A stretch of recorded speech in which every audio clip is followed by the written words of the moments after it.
బ్రహ్మదేవుడు నారదునికి ఉపదేశించినటువంటి సుబ్రహ్మణ్య సహస్రనామ స్తోత్రం ఆధారంగా స్వామి వైభవాన్ని మనం చెప్పుకుంటూ ఉన్నాం.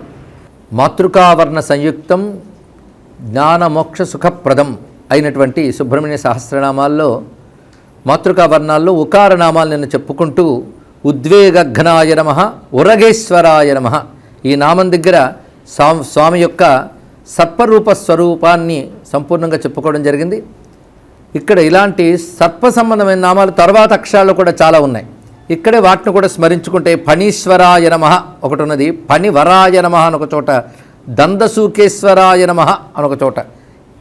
ఇవన్నీ కూడా సర్పేశ్వరుడు అనే పేరుతో చెప్పబడుతున్నాయి.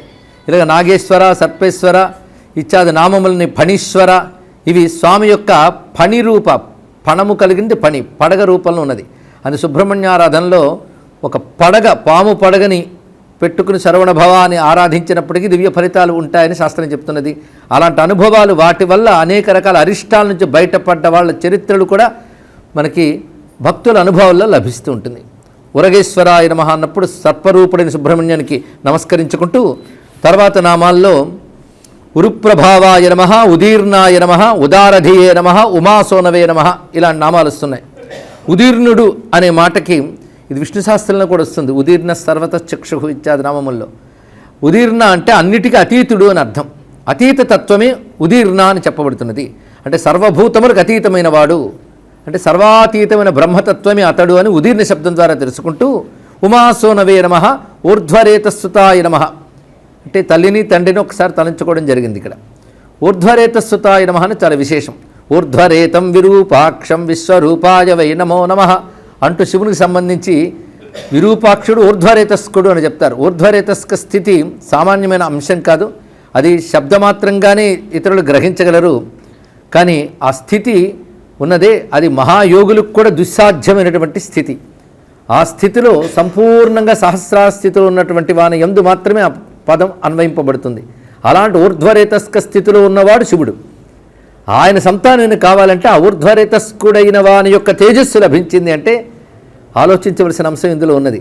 అదే పరమేశ్వరుడు యొక్క తేజస్సు సుబ్రహ్మణ్యుడు అని శివతేజస్ సంభూతుడు కనుక శివతేజ అని నామం మనం ప్రధానంగా చెప్పుకుంటూ ఉంటాం.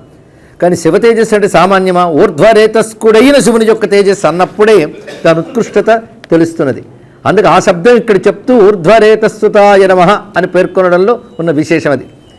ఊర్ధ్వగతిదాయకాయ నమః, ఊర్ధ్వగతిని ఇచ్చువాడు. ఊర్ధ్వగతి అంటే ఉత్కృష్ట స్థితిని ఇచ్చువాడు అనేది. ఉన్న స్థితి కంటే ఉత్కృష్ట స్థితికి వెళ్ళడమే ఊర్ధ్వగతి. సుబ్రహ్మణ్యని ఆరాధన చేసిన వాడు మరి అధోగతి పాలుకాడు, ఊర్ధ్వగతికి వెళ్తాడు. కానీ గతులు ఇక్కడ అధోగతి, ఊర్ధ్వగతి అని రెండు ఉన్నాయి. అధోగతి అంటే నరకాదులు, నికృష్ట జన్మలు. ఊర్ధ్వగతి అంటే ఉత్కృష్ట స్థితి అని అర్థం. ఇక్కడ స్వామిని ఆరాధన చేసినటువంటి వారు ఉత్కృష్ట స్థితిని పొందుతారు అంటూ అనుగ్రహ సూచక నామంగా ఇది చెప్పబడుతోంది. అందుకే వీటిని మనం అనుసంధానం చేసుకున్నప్పుడు ఈ అనుగ్రహములన్నీ లభిస్తాయి. తర్వాత ఊర్జ అనే శబ్దంతో వరుసగా నామాలు చెప్తున్నారు. ఊర్జకాయ నమః, ఊర్జితాయ నమః, ఊర్జితోదారాయ నమః, ఊర్జస్వతే నమః, ఊర్జితోర్జిత శాసనాయ నమః. కేవలం అక్షరాలతో చమత్కారంగా కూర్చునివి కావు. ఊర్జ అనేది చాలా గొప్ప శబ్దం ఇక్కడ. అంటే బలము అని అర్థం. ఇక్కడ ఏమిటా బలం అంటే తద్విష్ణోర్ బలమాహు అని ఇత్యాదులు చెప్పినట్లుగా సర్వజగత్తుని పట్టి నడపగలిగే బలం పేరు ఊర్జ అనే శబ్దంతో చెప్తున్నారు. అలాంటి బలం కలిగినటువంటి వాడు కనుక ఊర్జితాయ నమః, ఊర్జస్వతే నమః. పైగా బలముతో కూడిన చలనమని ఎవరికి ఉన్నదో వారి ఊర్జస్వాన్ అనే పేరు చెప్తున్నారు. ఊర్జిత ఉదారాయ నమః అంటే గొప్ప ఊర్జితుడు, బలవంతుడు, ఉదారుడు. ఉదారుడు అన్నప్పుడు బలం కూడా ఉదారమే. ఉదారం అనే శబ్దం దగ్గరికి ఎక్కడ వచ్చినా ధారాళముగా ప్రకటించువాడు అని అర్థం. ఇక్కడ తన బలాన్ని ప్రకటించేవాడు, అలాగే బలం కలిగిన వారిని కూడా శాసించేవాడు. ఊర్జితోర్జిత శాసనాయ నమః. ఎవరైతే బలం కలిగిన వారో వారికంటే బలమైన వాడు గనక బలం కలిగిన వారిని శాసించేవాడని చెప్పడంలో ఉద్దేశం ఏంటంటే సృష్టిలో ఒకడిని మించి ఒకడు ఉంటూనే ఉంటాడు ఎప్పుడు కూడా. మనల్ని మించి ఎవరూ లేరు అనుకోవడం ఒక భ్రాంతి మాత్రమే. అది ముదిరితే అహంకారము, ఇంకా ముదిరితే మదము అవుతుంది. ఇక్కడ అదే నన్ను మించిన వాడు ఎవడు లేని ఎప్పుడు అనుకోవద్దు. కొంతమంది ఆవేశంతో నభూతో నభవిష్యతి అంటూ ఉంటారు. నాలాంటి వాడు ఇదివరకు లేడిపోయి ఉండబోడని వాడే చెప్తూ ఉంటాడు. ఇక్కడ అదొక అజ్ఞానావస్థ. కానీ ఎప్పుడు ఏది చేసినా మనల్ని మించి ఒకడు ఉంటాడని తెలుసుకుంటూనే చేసినప్పుడు అహంకారం అణిగి ఉంటుంది, మన పని మనం చేసుకోగలం. అందుకే ఒకడిని మించి ఒకడు ఉంటూనే ఉంటాడు. అందరినీ మించిన వాడు ఉంటాడు, వాడిని మించి ఎవడు ఉండడు, వాడిని పరమాత్మ అంటారు. అక్కడ పరమాత్మ ఒక్కడే సర్వోన్నతుడు. తాడిని తన్నేవాడు ఉంటే తలదన్నేవాడు కూడా సామెత. మనకి అనేక లోకాలు ఉన్నాయి, ఆ లోకాలకు వాళ్ళు ఈశ్వరుడు, మరో లోకంలో వాళ్ళ శాసనం చెల్లదు. మనం ఈ భూమి అందే చూస్తున్న ఒక దేశానికి అధిపతి అయినటువంటి వాడి శాసనం మరొక దేశంలో చెల్లట్లేదు. అలాగే ఒక లోకం వాడి శాసనం ఆ లోకం దాటి మరో లోకంలో చెల్లదు. కానీ అలాగా ఆ లోకానికి వాడు ఊర్జితుడు, వాడి శాసనం చెల్లుతుంది. కానీ ఊర్జితోర్జిత శాసనాయ నమః అంటే సర్వాధికునిగా సుబ్రహ్మణ్యుని ఆరాధన చేస్తున్నాం. అందుకని పార్వతీ తనయుడు లేదు ఉమా శివపుత్రుడైన ఒకానొక దేవుడు అని కాకుండా బ్రహ్మముగా మనం ఆరాధన చేస్తున్నాం కనుక ఊర్జితోర్జిత శాసనాయ నమః గొప్ప నామం. తర్వాత అరు అనే శబ్దంతో మొదలవుతున్న నామాల్లోకి వెళుతున్నాం. ఇక్కడ నిజానికి అరు తీసేశారు తెలుగులో.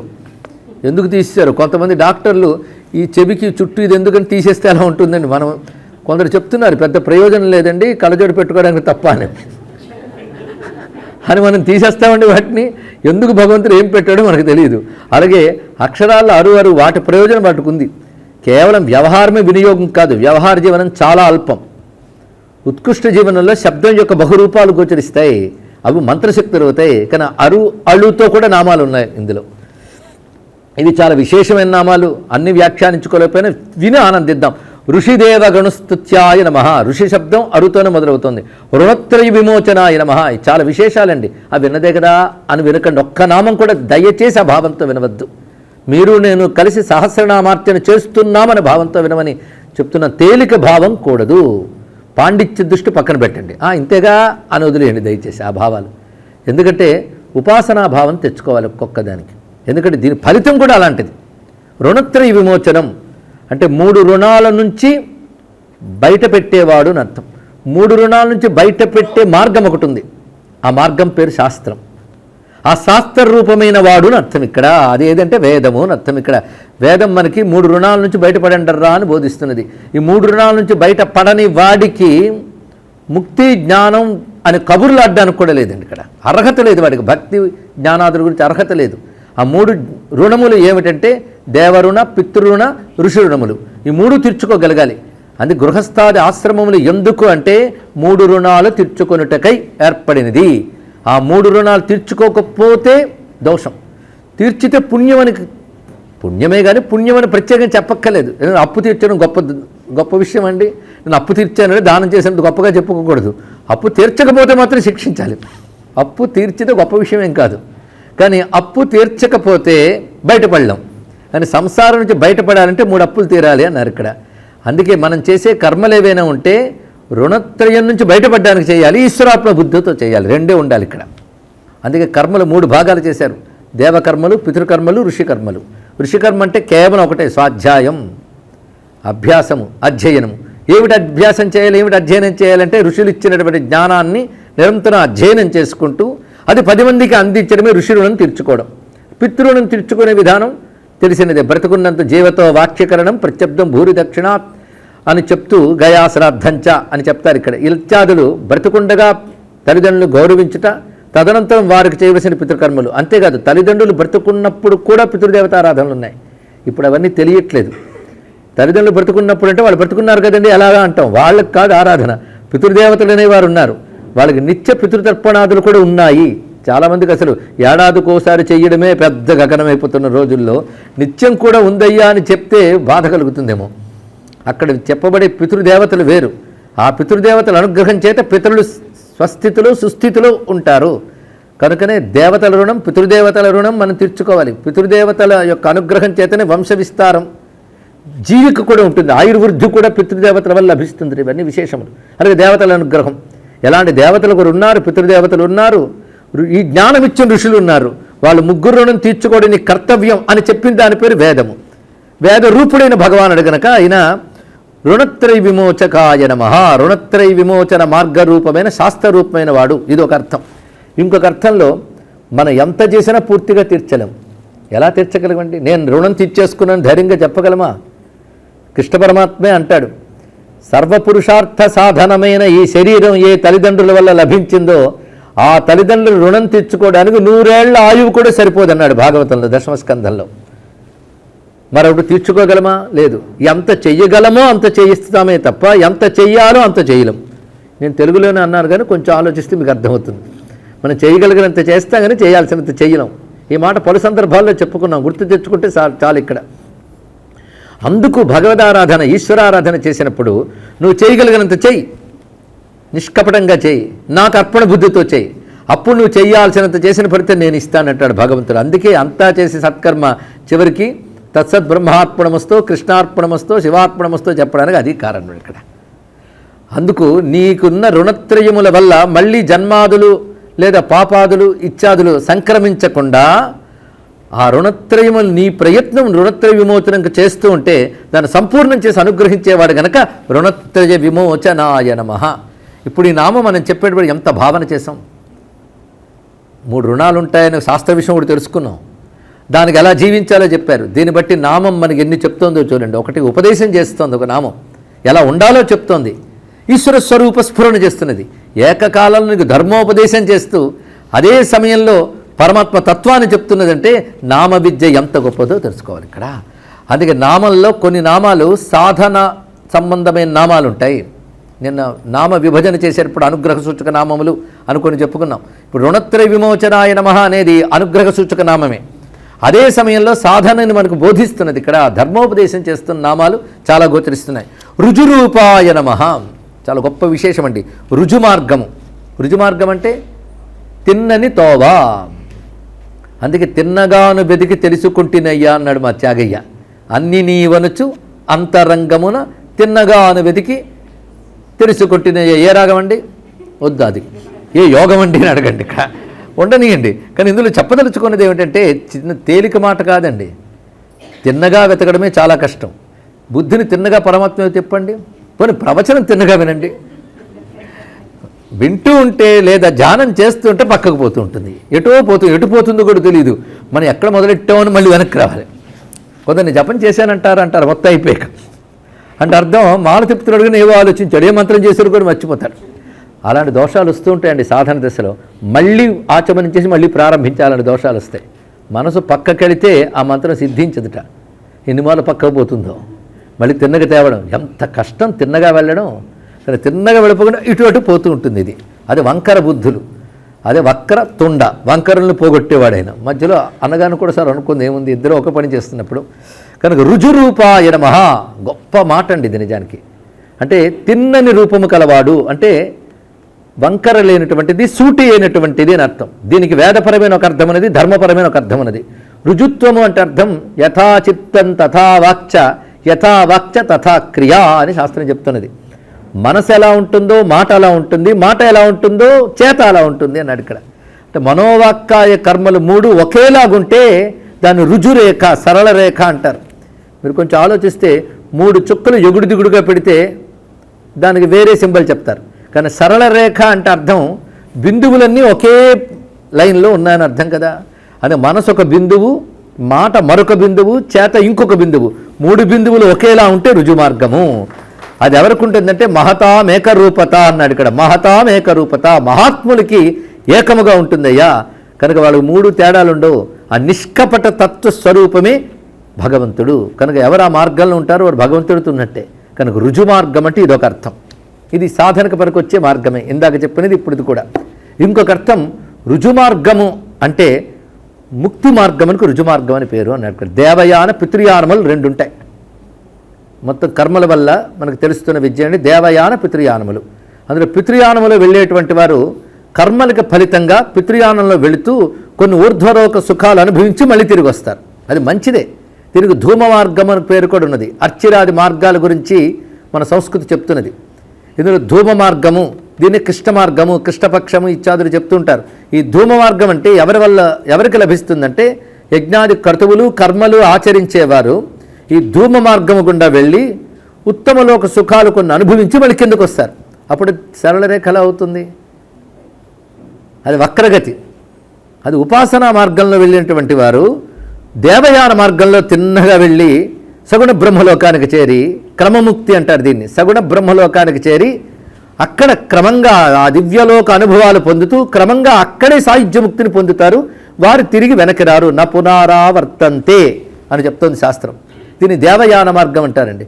దేవయానము, పితృయానము లేదా ధూమయానము, అర్చిరాది మార్గములు ఈ రెండు వచ్చాయి కదా. అర్చిర్ మార్గం ఒకటి, ధూమ మార్గం ఒకటి.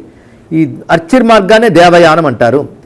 ఇప్పటికీ తమిళనాడులో స్వామి యొక్క పత్ని పేరు దేవసేన అంటే దేవయాని అంటూ ఉంటారు. ఇక్కడ దేవయాని అని ఋషిపుత్రిక పేరు ఉంది, అది వేరు. ఆమెకు పేరు పెట్టారంటే దేవయానం ఒకటి ఉంది కనుక ఆమెకు ఆ పేరు పెట్టారు. కనుక దేవయాని అంటున్నారంటే ఆ దేవయాన మార్గానికి అధిపతి ఈయన అని చెప్పడం దీని యొక్క అర్థం. కనుక దేవయాన మార్గాన్ని రుజు మార్గం అంటారు. ఆ దేవయాన మార్గము గుండా తిరిగి వెనక్కి రానటువంటి ముక్తినిచ్చేవాడు కనుక రుజుమార్గాయ నమః అని అర్థం చెప్పాలండి. ఇది వైదికమైనటువంటి అర్థం ఇక్కడ. కనుక రెండూ బాగున్నాయి. అంటే త్రికరణ శుద్ధి అనేటువంటిది భగవత్ స్వరూపం కనుక ఆయన రుజుమార్గ స్వరూపుడు. దీన్ని బట్టి ఈ మార్గంలో ఉండరా నాయన అని చెప్తాడు, నిష్కపటంగా జీవించుట. ఇక రెండవది దేవయాన మార్గ స్వరూపుడు అని. రుజుకరాయ నమః, రుజు మార్గంలో ఉంచేవాడు ఆయన ఇక్కడ. అంటే మన బుద్ధిని తిన్న చేసి వంకర తొలగించి నడిపించేవాడు గనక రుజుకరాయ నమః, రుజుమార్గ ప్రదర్శకాయ నమః. ఎన్ని మాటలు చూడండి, రుజుమార్గం గురించి చెప్తున్నారు ఇక్కడ. దీనికి రుజు శక్తిగాని ఉంటే ఆర్జవ శక్తి అని అంటారు. రుజుశక్తికి ఆర్జవ శక్తి అని పేరు. రుజు అనే మాట ఆర్జవం అయింది ఇక్కడ. కానీ ఆర్జవ శక్తి ఉండాలి. అంటే త్రికరణాలు ఒక్కటిగా ఉంటే ఒక శక్తి వస్తుందట. కపటం పెరుగుతున్న కొద్దీ శక్తులు క్షీణిస్తాయి. నిష్కపటత్వం ఉన్నప్పుడు శక్తి పెరుగుతుంది. అంతేగా నేను మంత్రతంత్రాలు చేసినా ఎన్ని విషయాలు చెప్పినా నిష్కపటమనే మనస్సంస్కారంగానే తెచ్చుకుంటే దానివల్ల ఒక శక్తి ఏర్పడుతుంది. ఆ శక్తి పేరు ఆర్జవ శక్తి. సర్వశక్తిధరుడైనటువంటి సుబ్రహ్మణ్య స్వామి తత్స్వరూపుడై ఉన్నాడు. అంతేకాదు భక్తుడికి ఆయన బుద్ధిని సవరించి రుజుమార్గంలో పెడతాడు. అంటే వాడికి ఇహ జీవితంలోనూ రుజుత్వం ఇస్తాడు. అదేవిధంగా పారమార్థికంగా దేవయానాది మార్గముల ద్వారా ఉత్తమ గతిని కల్పిస్తాడు అని ఉత్కృష్టార్థం ఇందులో ఉన్నది. వృతంభరాయ నమః, రుజుప్రీతాయ నమః, వృషభాయ నమః, ఋతంభరాయ నమః. మరికొన్ని నామాలు అయితే వృతాయ నమః అని కూడా వస్తుంది. రెండు నామాలు, వృతాయ నమః, వృతంభరాయ నమః. వృతము అర్థగం సత్యం పరం బ్రహ్మ పురుషం కృష్ణపింగళం అంటున్నాం. అర్థం అనే మాట ఎన్ని మార్లు వస్తుంది. సత్యం బ్రూయాత్, ఋతం బ్రూయాత్ ఇత్యాది విషయములు ఉంటాయి. ఋతం దీని నుంచి సూనృతం అని ఇత్యాది వాక్యములన్నీ వచ్చాయి. ఋతము సత్యం అని రెండు వస్తువులు ఉన్నాయి. రెండు సత్యముల గురించి చెప్పేది, సత్యం గురించి చెప్పేది. అసలు ఇన్నున్నాయా సత్యం గురించి మనకు ఆశ్చర్యం కలుగుతుంది. ఎందుకంటే సత్యమే మురిగిపోయిపోతున్న కాలంలో సత్యానికి రెండు పదాలట, ఋతం సత్యం అన్నారు. ఇక్కడ ఏమిటయ్యా అంటే ఒకటి లోకంలో నిత్య సత్యాలను కొన్ని ఉంటాయి. తూర్పును సూర్యుడు ఉదయించను, ఎప్పుడు నీటికి కొన్ని లక్షణాలు, పంచభూతాలకు లక్షణాలు. సృష్టికి సూర్యా చంద్రమసౌ ధాత యథాపూర్వమకల్పయత్ అని వేదం చెప్తున్నాం. అంటే ఏ కల్పంలోనైనా సూర్యుడు చంద్రుడు పంచభూతాలు జీవులు అప్పుడు ఎప్పుడూ కాళ్ళతోనే నడుస్తారు, కాళ్ళతోనే చూస్తారు. ఇలా సృష్టి యందు ఈశ్వర ధర్మంలో ప్రవర్తించడాన్ని సత్యము అంటారు అన్నారు. ఇక్కడ సృష్టి యందు ప్రవర్తించునవి అని అర్థం. ఇలా ప్రవర్తించేటట్టు చెయ్యక ముందు దాని పూర్వరూపం ఏమిటి? ఋతం అన్నారు ఇక్కడ. ఋతం పూర్వరూపం. ఋతం సృష్టి యందు ప్రవర్తించినప్పుడు సత్యమవుతుంది అన్నాడు ఇక్కడ. అంటే ఒక శాసనం ఉంటుంది, ఆ శాసనం అమలుపరచబడడం ఒకటి. శాసనము ఉండుట, శాసనము అమలుపరచుట రెండు విధానాలు ఉన్నాయి కదా. ఉన్న శాసనం పేరు ఋతం, అది అమలుపరిస్తే సత్యం అన్నారు ఇక్కడ. ఇది ఋతము సత్యము అనేటువంటి విషయాన్ని వివరిస్తున్నారు. కానీ సృష్టి యందు ప్రవర్తించేటటువంటి ఈశ్వర శాసనములు సత్యములు, శాసించే ఈశ్వర శక్తి ఋతము. అందుకే దాని గురించి చెప్పారు ఋతం. అంతే కదా. ప్రజ్ఞల్లో ఒక పేరు ఋతంభర ప్రజ్ఞ అని ఒక ప్రజ్ఞ ఉంటుందండి. ఋతంభర ప్రజ్ఞ అంటే సృష్టిలో ఉన్న విషయాలు ఎవడైనా చెప్పగలరు. సైంటిస్టులు మనకంటే గొప్పగా చెప్పగలరు, అంతే కదా. ఇది ఎందుకు జరిగింది అంటే సామాన్యుడు తనకు తెలిసిన తెలివితేటలతో ఒక సమర్థన చేస్తాడు. సైంటిస్ట్ మనల్ని మించి చెప్తాడు. కనుక మనకంటే గొప్పవాడెవడు చెప్పండి? సైంటిస్ట్ గొప్పవాడు అంటే వాడిది భౌతిక జ్ఞానమైన అయినా అన్నాడు ఇక్కడ. నీది భౌతిక జ్ఞానమే, వాడిది భౌతిక జ్ఞానమే. అయితే నీకంటే మరింత లోతుకి వెళ్ళాడు అంతే ఇక్కడ. కనుక సైన్స్ ప్రకారం చెప్పాలండి అంటే తమరి వదనము. సైన్స్ ప్రకారం చెప్తే అసలు సత్యం ఎక్కడ తెలుస్తుందయ్యా అన్నాడు ఇక్కడ. సైన్స్ భౌతిక జగత్తుకు మాత్రమే చెప్తుంది, కానీ సూక్ష్మ జగత్తు గురించి సైన్స్ ఎక్కడ చెప్పగలదు? ఎందుకంటే పదార్థ విజ్ఞానం సైన్స్, కానీ పరమార్థం పదార్థం కాదు కదా. కనుక ఎప్పుడు సైంటిఫిక్గా అంటే పరమార్థమైనా నాకు పదార్థంగా కనబడితేనే ఒప్పుకుంటాననేటువంటి వాడు తా పట్టిన కుందేటికి మూడే కాళ్ళు అనేటువంటి ఒకానొక మూర్ఖ అన్నాడు ఇక్కడ. కనుక సైంటిస్టు సూపర్ సైన్స్ని అంగీకరించినంత కాలం వాడి సైన్స్కి గౌరవం ఉంటుంది ఇక్కడ. ఎందుకంటే ఇది తెలుసుకోవాలంటే మెటీరియల్గా తెలుసుకోలేం, దీని గురించి మీరు ప్రయోగశాలల్లో తెలుసుకోలేరు. కనుకనే దానికి పై సత్యం ఒకటి ఉంది. లోకంలో ప్రవర్తించే సత్యం గురించి నువ్వు మాట్లాడుతున్నావు, దాన్ని శాసించే సత్యం ఒకటి ఉంది, అది ఋతం. దానిని తెలుసుకోగలిగే ప్రజ్ఞ కావాలి. ఆ ప్రజ్ఞ ఎలా వస్తుందో కూడా శాస్త్రం చెప్తుందండి. యుక్తాహార విహారస్య యుక్త చేష్టస్య కర్మసు యుక్త స్వప్నావబోధస్య. అలాంటి యుక్తమైన జీవనం కలిగి ఎవడు తపస్సును ఆచరిస్తాడో వాడు తపస్సు వల్ల వాడిలో ఒక ప్రజ్ఞ ఉదయిస్తుంది. అంత అఖండ శక్తి ఈ బ్రెయిన్కి ఉంది, మెదడుకి ఉంది. సాధన పెరుగుతున్న కొద్దీ బుద్ధిశక్తి పెరుగుతుంటుంది. ఇది రహస్యము. ఆ సాధన తపస్సాధన అయినప్పుడు ఆ ప్రజ్ఞ పూర్ణ వికసనం జరుగుతుంది. ఆ ప్రజ్ఞ మాత్రమే సత్యములకు కూడా పైనున్న ఋతమును తెలుసుకోగలదు అన్నాడు ఇక్కడ. ఆ ప్రజ్ఞను ఋతమును గ్రహించగలిగే ప్రజ్ఞ పేరు ఋతంభర ప్రజ్ఞ. ఆ ఋతంభర ప్రజ్ఞ ఎవడికుందో వాడు ఋషి అని పేరు ఇక్కడ అన్నాడు. కనుక ఋతంభరాయ నమః అనే మాట ఎంత విశేషమైన మాట చూడండి ఇక్కడ. అందుకే నామాలు చదివేయకుండా ఆలోచించాలి. ఋతంభరాయ నమః, ఆ ఋతమును భరించగలిగే అంటే గ్రహించగలిగే ప్రజ్ఞారూపుడువైన సుబ్రహ్మణ్యానికి నమస్కారము. అంటే ప్రజ్ఞ సుబ్రహ్మణ్య స్వరూపం, బుద్ధి సుబ్రహ్మణ్య స్వరూపం. అందుకే రుద్రయామళం అనే తంత్రశాస్త్రంలో ప్రజ్ఞా వివర్ధన స్తోత్రం ఉంది. అంటే ప్రజ్ఞ వికసించడానికి ఆది స్తోత్ర పారాయణ చేత కవిత్వము ఇంకా వివిధ విద్యల్లో నైపుణ్యం వస్తుందిట. అందుకే సుబ్రహ్మణ్యుడు జ్ఞానప్రధాన దేవత. ఇది మరువురాదు, ప్రధానం జ్ఞానం. మరి శౌరము పరాక్రమము అది కూడా ఆయనే. జ్ఞానం ప్రధానంగా చెప్పబడుతుంది సుబ్రహ్మణ్య తత్వంలో. అందుకే సుబ్రహ్మణ్య ఆరాధన వల్ల సిద్ధ సారస్వత ప్రధాన ఆయనకు పేరున్నది. అంటే సిద్ధమైన సారస్వత విద్య కూడా లభిస్తుంది, సంగీతాది విద్యలు లభిస్తాయి. దానికి అనేక రకమైన ఉదాహరణలు ఉన్నాయి. అందుకే పిల్లల చేత ప్రజ్ఞా వివర్ధన స్తోత్రం చదివితే వాళ్ళ బుద్ధిశక్తి పెరుగుతుంది అన్నారు.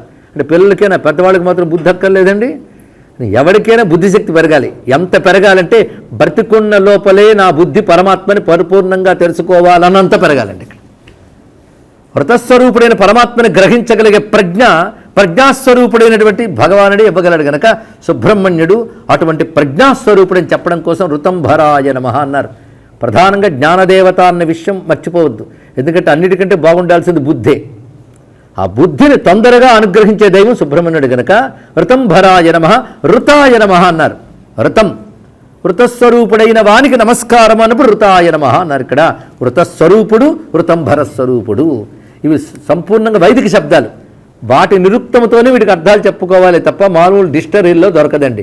మీరు మొత్తం కావ్య ప్రపంచం వెతకండి, సత్యం అనే మాట వివిధ సందర్భాల్లో వాడబడుతుంది, కానీ ఋతం అనే మాట ఎక్కడ వాడబడదు. ఋతం అనే మాట కేవలం వేదవాంగ్మయంలోనే ఉన్నది. ఇక్కడ ఆ శబ్దానికి అంత ఉదాత్తమైన అర్థం ఉన్నది ఋతం అనే మాటకి. లౌకిక శబ్దం కాదు కనుక కావ్య ప్రపంచంలో సత్యం అనే మాట కనబడుతుంది, కానీ ఋతం అనే మాట కాదు. ఆ మాటకు వస్తే సత్యమే బ్రహ్మం అన్నారు కదండి, అంటే సత్యమే బ్రహ్మం, అందులో సందేహం లేదు, కానీ సత్యంలో ఒక అంతర్భాగంగా ఉన్నది ఋతం. అని ఋతము సత్యం అనే సూక్ష్మ విభాగాన్ని ఇంత అందంగా వేదం చెప్తున్నది. కనుక ఋతంభరాయ నమః, ఋతాయ నమః, రుజుప్రీతాయ నమః. నువ్వు రుజుమార్గంలో ఉంటే ఆయనకి ఇష్టం. ఎందుకంటే నిష్కపట భక్తికి ప్రీతి చెందువాడు అని అర్థం. భక్తికి కూడా రుజుభక్తి ఉండాలండి. భగవంతుడా నిన్ను మించిన వాళ్ళు లేడు, నీవే నాకు గతి అని అంటూ లోపల ఎన్ని కోరికలో సరిగ్గా నమ్మకం కూడా ఉండదు వాడికి. ఆ కోరిక తీరకపోతే అపనమ్మకం వస్తుంది, తీరితే నమ్మకం కొంతకాలం ఉంటుంది. జాగ్రత్త విన్నారు కదా, నమ్మకం కొంతకాలం, మళ్ళీ ఆయన వల్లే తీరిందా ఏమిటి అని మళ్ళీ మేధావి ఒకటి వీడుకుడు. అప్పుడేమో ఏడ్చి పాదాలు పట్టుకున్నాడు, తీరిన తర్వాత ఇది దానంతా జరిగిందేమో ఆయన వల్ల ఏమిటి, ఇది అంతా రుజుభక్తి అనుకుంటారండి ఎవడైనా. కనుక నీలో నిష్కపటత్వం ఉంటే పరమాత్మ సంతోషిస్తాడు. కనుక రుజు అనే మాట గొప్ప అర్థం నిష్కపటం. ఎందుకంటే కపటం అంటేనే బయటకొకటి లోపల ఒకటి ఉంటే కపటం, మూడు ఒకేలా ఒకటి నిష్కపటం. కనుక భక్తి అనేది ప్రోజ్జిత కైతవం, కితవత్వం, కపటం లేకుండా ఉండాలి అన్నాడు. అలా నువ్వు ఉంటే ఆయనకి ఇష్టం అండి. ఏ దేవతకైనా కూడా నిష్కపట భక్తికి ప్రియుడు. అందుకని పాండిత్యము, మంత్రము, తంత్రము భగవంతుణ్ణి ప్రసన్నం చేయలేదు. నిష్కపటత్వమే. నేను ఉపవాసాలు చేశాను, నేను పట్టుకుంటే లక్షలు జపం చేశాను, నువ్వు తృప్తిపడాలి కానీ ఈశ్వరుడు తృప్తిపడ్డాం. అలాగని మానేయకండి, పాప సంహారానికి పనికొస్తాయి. గర్వించకండి అని చెప్పడం కోసం నేను ఇంత సాధన చేశాను, గర్వించవద్దు. ఆ రుజుచిత్తం ఇవ్వమని జపం చేయండి. ఇక్కడ ఆ రుజుచిత్తం ఒక్కడి చాలండి పట్టుకోవాలంటే. అలా పట్టుకున్నవాడే ఒక తెన్నెడు అలా పట్టుకున్నవాడు కదా అందనారు. వాళ్ళు పెద్ద పండితులు కారు, మంత్రజాపకులు కారు, రుజుచిత్తం. అది వస్తే చాలా ముక్తి వచ్చేస్తుంది. అందుకు రుజుప్రీతాయ నమః, రుజుత్వం పట్ల ప్రీతి కలిగిన వాడు. వృషభాయ నమః, వృషభం వృషభం ఇంచుమించు ఒకటే. ఇవి శ్రేష్ఠత్వ వాచకం అంటారు, ఇక్కడ ఒకటే మాట శ్రేష్ఠత్వం. అందుకే ఏదైనా శ్రేష్టము అంటే వృషభంతో పోలిస్తారు. పురుష వృషభ అన్నది, దీనికి మరొకటి పురుష పుంగవ అంటారు. తెలుగులో అనువదిస్తే మగ ఎద్దు అని అర్థం. కానీ అక్కడ పురుషుల్లో పొంగవుడు అంటే శ్రేష్ఠుడు అని అర్థం. ఇక్కడ సింహ వృషభ ఈ శబ్దములు శ్రేష్ఠత్వ వాచకంలో వాడతారు. అంతేకాదు వృషభం అనేటువంటి మాట గొప్ప అర్థం చెప్పారండి. భారతంలో భీష్ముడు చెప్తాడు శాంతి పర్వంలో, అది ప్రళయం తర్వాతి స్థితి అన్నాడు. ఇక్కడ వృషభం అంటే ఆ స్థితిట. అంటే ప్రళయంలో అంత అల్లకల్లోలం, ప్రళయం అయిపోయింది, మొత్తం ఏముంది అప్పుడు ఒకానొక శాంతమే ఉంది. ఆ స్థితి పేరు వృషభం అని వర్ణించారు. అంటే ఆ స్థితిలో కూడా ఉన్నాడు ఒకడు. ఏమీ లేని సమయంలో ఉన్నవాడు వృషభుడు, ఇది అర్థం ఇక్కడ. ఏమీ లేని సమయంలో ఉన్నవాడు. ఏమీ లేవంటే ఆయన లేడా? ప్రళయంలో ఏమీ ఉండవు. ఏమీ లేకపోతే ఎలా అండి? మళ్ళీ అన్నీ రావాలా? కానీ ఏమీ లేని వాటన్నిటి మళ్ళీ రావడం కోసం భద్రపరిచేవాడు కూడా ఉన్నాడు. ఎందుకంటే వాడు ఎప్పుడు ఏమీ కాడు, వాడు ఏమీ లేకపోవడం అనేది లేదు వాడికి. కానీ ఏమీ లేని సమయంలో కూడా ఉన్నవాడిని వృషభ అనాలి అని శాస్త్రం చెప్తుంది. ఇది వైదికంగా దర్శించేటువంటి అర్థములు, మన లౌకికంగా చెప్పేది కాదు. ఒకటి చెప్పేటప్పుడు వృషభం అంటే శ్రేష్ఠత్వవాచకంలో చెప్పుకున్నాం. అలాగే వృషభం అంటే వృషోహి భగవాన్ ధర్మ, ధర్మస్వరూపుడు రెండవ అర్థము. మూడవది ప్రళయానంతర స్థితి. ఈ మూడు చెప్పుకున్నాం. రుద్ధిదాయ నమః, రుద్ధిదాయ నమః, బుద్ధిదాయి కాదు రుద్ధి. ఇవి వచ్చేటప్పుడు జాగ్రత్తగా బుద్ధి రుద్ధి ఇంచుమించు ఒకేలా వినబడతాయి. మన తెలుగులో అయితే ఒకటి ఎక్కువ పెడితే వృద్ధి అవుతుంది, ఒకటి తీసేస్తే బుద్ధి అవుతుంది. బుద్ధి ఉంటే ఎక్కడ ఏది పెట్టాలో తెలుస్తుంది ఇక్కడ. కనుక రుద్ధిదాయ నమః, రుద్ధి. గణపతి దగ్గర రుద్ధి సిద్ధి అని రెండు శక్తులు ఉంటారు, బుద్ధి సిద్ధి అని కూడా ఉంటారని చెప్పారు. రుద్ధి, వృద్ధ్యామోద ప్రమోద చెప్తున్నాం కదా. రుద్ధి అంటే ఇప్పుడున్న దానికంటే ఎక్కువ రావడానికి వృద్ధి. ఇతోధిక అభివృద్ధి అనే మాట కూడా దాని నుంచి వచ్చింది. కనుక సమృద్ధి భావమే వృద్ధి. కనుక సమృద్ధి సమృద్ధి కనుక ఎక్కువ పుష్టితనం అని అర్థం ఇక్కడ. ఇదేమిటి అంటే యజ్ఞఫలం అని అర్థం ఉంటుంది. వృద్ధి అనే మాటకి యజ్ఞఫలం అని అర్థం చెప్పారు. ఏదో యజ్ఞం చేయకముందు నీకేదో ఒకటి ఉంది కదా, యజ్ఞం చేసిన తర్వాత ఏం జరిగింది? అధికంగా లభించింది కదా. కానీ యజ్ఞఫలమునకు వృద్ధిదాయ, వృద్ధి అనే పేరు. యజ్ఞఫలం ఇచ్చువాడు కనుక వృద్ధిదాయ, ఇది వైదిక అర్థం. లౌకికంగా చూస్తే పుష్టిగా సంపదలిస్తాడు, దీంతో తృప్తిపడితే చాలు. కానీ యజ్ఞఫలం ఇస్తాడనే మాట అసలైన అర్థాన్ని చెప్పారు ఇక్కడ. ఋగ్యజుస్సామ సంస్థుతాయ నమః, సుబ్రహ్మణ్యుని గురించి ప్రతి వేదమునందున్నది. ఆ మాటకొస్తే వేద రక్షకుడు, వేద వేద్యుడు గనక ఋగ్యజుస్సామముల చేత అంటే వేదము చేత నమస్కరింపబడివాడు. లులితోద్ధారకాయ నమః, లూత భవపాశ ప్రభంజనాయ నమః. లుకారంతో రెండు నామాలు చెప్పారు. దీంతో మహా కష్టం అండి. రెండు నామాలు తీసుకొచ్చాడు ఇక్కడ. లూత అని సాలిపురుక్కి పేరు, అలాగే లులిత. దీన్ని తెలుగులో మామూలుగా రాస్తూ లులిత అని రాస్తాం, కానీ ఉళిలిత అని రాయాలి ఇక్కడ. లులితము అంటే అర్థము క్షోభపడువాడు, క్షోభ అని అర్థం ఇక్కడ. లులితం అంటే క్షుబ్ధ అని అర్థం ఇక్కడ. అంటే ఈ విధంగా ఎవడైతే క్షోభపడుతూ ఉంటాడో వాడిని ఉద్ధరిస్తాడు కనుక లులితోద్ధారకాయ నమః అన్నారు ఇక్కడ. కలతలు మొదలైన వాటితో చెదిరిపోయే వాళ్ళని ఉద్ధరించేవాడు లులితోద్ధారకాయ నమః. ఇక లూత భవపాశ ప్రభంజనాయ నమః. లూత అంటే సాలెపురుగు, అది కట్టుకున్న గూడులాగా ఏర్పడుతుంది సంసారం అన్నాడు ఇక్కడ. ఈ సంసారం అంతా అలాగే. మరి ఎక్కడి నుంచి వచ్చిందా దానికి గూడు కట్టాలంటే దారం ఎక్కడి నుంచి తీసుకెళ్ళిందండి? ఇంకా పక్షులైతే బయట నుంచి పొల్లలు ఏరుకుని వెళ్తాయి. సాలెపురుగు ఉందే తన నోటి నుంచి తానే మొత్తం చుట్టుకుని అందులో కూర్చుంటుంది. కూర్చుని ఎవడు పెడితే వాడిని తిరుగుతుంటుంది. సంసారం కూడా అలాగే. నీ అంతటి నువ్వు కల్పించుకున్నదే, నిజానికి ఏమీ లేదు.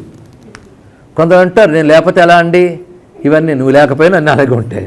నువ్వు అలా అనుకుంటావు, నువ్వు కల్పించుకుంటావు, నీ నుంచి కల్పించుకుని ఇది నాది ఇది నాది కాదనే భావంతో ఇది నా ధర్మము ఇది అధర్మము ఇది నా కల్పించుకునేదంతా నువ్వు దానిలో పడి తిరుగుతుంటావు. బయట పడలే, నీ నుంచి సృష్టించుకున్న దాంట్లో నువ్వు బంధితుడు అవుతావు. కనుకే ఆ లూత వల్లే భవపాసం ఒకటి ఏర్పడితే, ఒక సాలువుడు గూడుందనుకోండి, పెద్ద గాలేస్తే ఏమవుతుంది? మొత్తం పోతుంది. అలాగే లూత భవపాస ప్రభంజనాయ నమః అన్నాడు ఇక్కడ. అలాగ సాలీడులాగా నువ్వు కల్పించుకున్న సంసార పాశాన్ని ఒక పెనుగాలిలా ఎగరగొట్టేవాడెవడో ఆయన సుబ్రహ్మణ్యుడు అన్నారు ఇక్కడ. అంటే సంసార పాశ ఛేదకుడు అనే భావాన్ని చక్కగా చూపించారు. ఆ తర్వాత ఏణాంకధర సత్పుత్రాయ నమః, గొప్ప మాట చెప్పారు. ఏణాంకధరుడు, ఏణాంకం అంటే చంద్రుడు, ఏణాంకధరుడు అంటే చంద్రశేఖరుడు, ఆయనకు సత్పుత్రాయ నమః, శివపుత్రాయ నమః. ఎప్పుడైనా ఒక మాటలో మాటికి శివపుత్రుడు ఉమాపుత్రుడు ఎందుకు చెప్తున్నా అంటే మన నామాలు 1000 కావాలి కదండి, అందుకు అనకూడదండి. ఇక్కడ పిల్లాన్ని చెప్తున్న ప్రతిసారి తల్లిదండ్రులను గుర్తు చేయడం అనేది ఒకానొక అద్భుతమైన అంశం ఇక్కడ. అందుకే అబ్బాయిని చూస్తున్నాడు అమ్మా నాన్న గుర్తు రావాలి. దానివల్ల ఏం జరుగుతుందంటే నీకు ఏకకాలంలో వాళ్ళిద్దరి అనుగ్రహం కూడా లభిస్తుంది అని చెప్పారు ఇక్కడ. అందుకే గణపతి సహస్రానికి సుబ్రహ్మణ్య శాస్త్రంలో కూడా ఇది బాగా పఠించే వారికి శివపార్వతులు తనయుని వలె చూస్తారు అని ఒక ఫలశ్రుతి చెప్పారండి ఇక్కడ. బాగుంది. అంటే మాటికి వాళ్ళిద్దరినీ తలుచుకోవడం నేను తమ్దం అనమాట. అంతే కదా, పిల్లాన్ని చూసిన ప్రతిసారి తల్లిదండ్రులు గుర్తొచ్చారంటే వాళ్ళిద్దరు పోలికలు అలా అచ్చుగుద్దినట్టున్నాడు మహానుభావుడు. అది ఏణాంకధర సత్పుత్రాయ నమః, ఏకస్మయి నమః. ఇది చాలా గొప్ప విషయం. బ్రహ్మమునకున్న పేరుల్లో ఏకం అనే పేరు గొప్పది. అదే మన ఏకో నారాయణ ఏకో రుద్రఘన అద్వితీయాయతస్థే ఏకం అద్వితీయం బ్రహ్మ అని ఏకశబ్దమే ఎక్కువగా పరమాత్మ గురించి చెప్పబడుతుంది. ఏకో నైక సవక్క కిం యత్తత్పదమనుత్తమం. ఆ పదములోని పరమాత్మ ఏకో నైక సవహ కహ కిం యత్తత్పదం అనుత్తమం, అది పరమాత్మ అంటే ఇక్కడ. ఏకస్మయి నమః, ఏనౌఘనాశకాయ నమః. ఏనౌఘము అంటే పాప సమూహము, దాన్ని నశింపజేసేవాడు. తర్వాత ఐశ్వర్యదాయ నమః, ఐంద్రభోగినే నమః, ఐంద్రీహాయ నమః. ఇవి కొంచెం సంస్కృతం తెలిసిన పెద్ద అర్థం ఇబ్బంది లేదు, కానీ సామాన్యులకు కొంచెం ఐశ్వర్యదాయ నమః అర్థమవుతుంది. ఐశ్వర్యం ఇచ్చేవాడు. ఐశ్వర్యం అంటే ఈశ్వరత్వము, సంపద అని కాదు, అధికారం అని అర్థం ఇక్కడ. ఇది ఎంత సంపదనా దాని మీద నీకు అధికారం ఉండాలి, లేకపోతే ఖర్చు పెట్టడానికి అర్హత ఉండదు ఇక్కడ. అంటే అంతా సంపాదించానండి కానీ ఒక్కడ ఖర్చు పెట్టుకోవాలంటే ఏం లాభం. కానీ ఐశ్వర్యము అంటే పవర్ అని అర్థం ఇక్కడ, అది ఇచ్చేవాడు. ఐంద్రభోగినే నమః, ఐంద్రీహాయ నమః. ఐంద్రభోగం, ఇంద్రభోగం నేను చెప్పుకున్న ఇంద్రభోగం అండి అంటే అర్థం యజ్ఞముల వల్ల లభించే స్థితి, అది ఆ స్వరూప ఆయన. ఐంద్రీహాయ నమః, ఇంద్రాదులకున్న ఈహ ఆయన స్వరూపంట. ఇంద్రాదులకు ఉండేటువంటి పాలనాపరమైన ధర్మపరమైన భోగపరమైన కోరిక ఏది ఉన్నదో తత్స్వరూపుడైన, అది లేకపోతే 3 జరగవు. అంతేగాని రాజుగా ఉండవలసిన వాడికి నాకు పాలించాలని కోరిక లేదండి అంటే ప్రజలేమైపోతారు. కనుక వాళ్ళు పాలించేటటువంటి ఒక ఈహ ఉండాలా లేదా, అది కలిగిస్తాడైన. అది ధర్మబద్ధమైన కోరిక నా స్వరూపమే అని చెప్పాడు కదా భగవానుడు. అందుకే ఐంద్రీహాయ నమః, ఐంద్రవందితాయ నమః.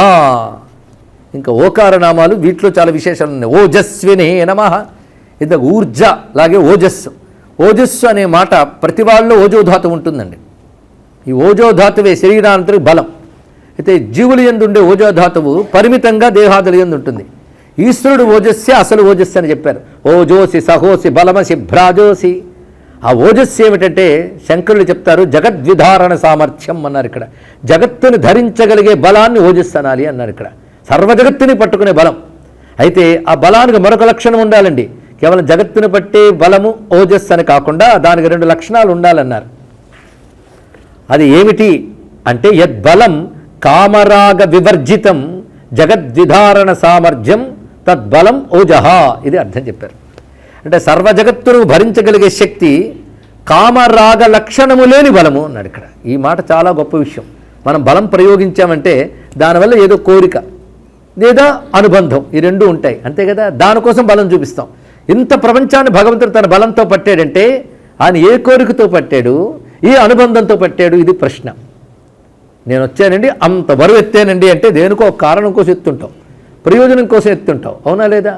కానీ భగవంతుడి విశ్వాన్ని దేనికోసం ఎత్తాడు, ఆయన కామము లేదు రాగము లేదు. కానీ కామరాగ వివర్జితం జగద్విధారణ సామర్థ్యం ఓజహ. అలాంటి ఓజస్సు కలవాడు అంటే పరమాత్మ తప్ప మరొకలేదండి. అందుకే పరమాత్మ బలాన్ని అసలు బలం అనాలి, దాని పేరు ఓజస్సు అనాలి. ఇది మనం అనుసంధానం చేసుకుంటే ఆయన అనుగ్రహం వల్ల ఓజోధాతు పుష్టి కూడా లభిస్తుంది ఇక్కడ. కానీ ఓజస్వినే నమః చాలా గొప్ప నామం ఇది. ఓజస్తేజో ద్యుతిధర అది కనబడుతున్నది. ఓజోవతి ద్యుతిధర యజ్ఞరూప ప్రియవ్రత. ఈ చెప్పడంలో అన్నీ ఒకే తత్వాన్ని చెప్తున్నాయన్న విషయం ఎప్పటికప్పుడు స్పృహలో మనం ఉండాలి. ఓషధిస్థానాయ నమః. ఇక్కడ సుబ్రహ్మణ్య నామాల్లో ఓషధి, ఔషధి లేదా ఔషధం, ఈ రెండిటితో చాలా నామాలు ఉన్నాయండి. ఏదో రహస్యం ఉంది ఇందులో. మరొక చోట ఔషధ్యై నమః, ఔషధాకారాయ నమః, ఔషధధారకాయ నమః. ఇన్ని నామాలు ఉన్నాయి. అంటే సుబ్రహ్మణ్యుడు ప్రధానంగా రోగహరణ దేవత. ఇందాకే జ్ఞానదేవత అన్నారండి, నిన్నెప్పుడు బలదేవత అన్నాం. ఇప్పటికిప్పుడు చెప్పి 2-3 నిమిషాలు అయిందో లేదో ఆయన ఆరోగ్యప్రదాత, రోగహరణ దేవత అన్నాం. అంటే అన్నీ సుబ్రహ్మణ్యుడు. అందుకే మొండి రోగాలు కూడా సుబ్రహ్మణ్య ఆరాధన వల్ల తొలగిపోయిన దృశ్యాలు చాలా ఉన్నాయి. ముఖ్యంగా చర్మ వ్యాధులు, ఉదర వ్యాధులు, అంతుపట్టని దీర్ఘకాలిక వ్యాధులను కూడా తొలగించగలిగే శక్తి సుబ్రహ్మణ్యునికి ఉందండి. ఏదో ఒక నియమంగా సుబ్రహ్మణ్య ఆరాధన మాత్రం చేయాలి.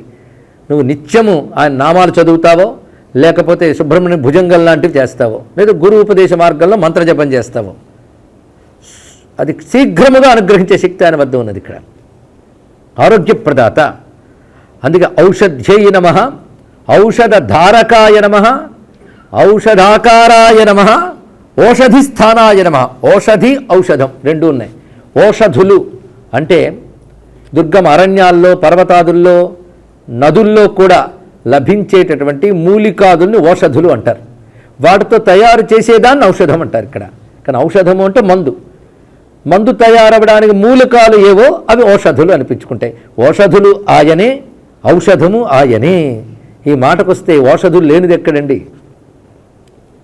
అమూలం అది ఔషధం చెప్పేటప్పుడు ఔషధం కానీ మూలము లేదు అన్నారు ఇక్కడ. అంటే ప్రతి మూలము ఔషధమే అనే మాట మనకు తెలుస్తున్నది ఇక్కడ.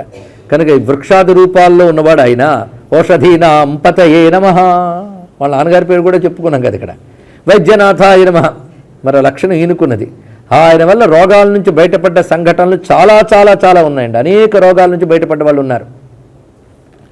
ఒక మహానుభావుడు ఉండేవాడు. వాళ్ళు సుబ్రహ్మణ్య భక్తులు. వాళ్ళకు ఒక పిల్లాడు పుట్టాడు. చూడ్డానికి చక్కగా ఉన్నాడు, వర్చస్వి, కానీ మూగవాడు.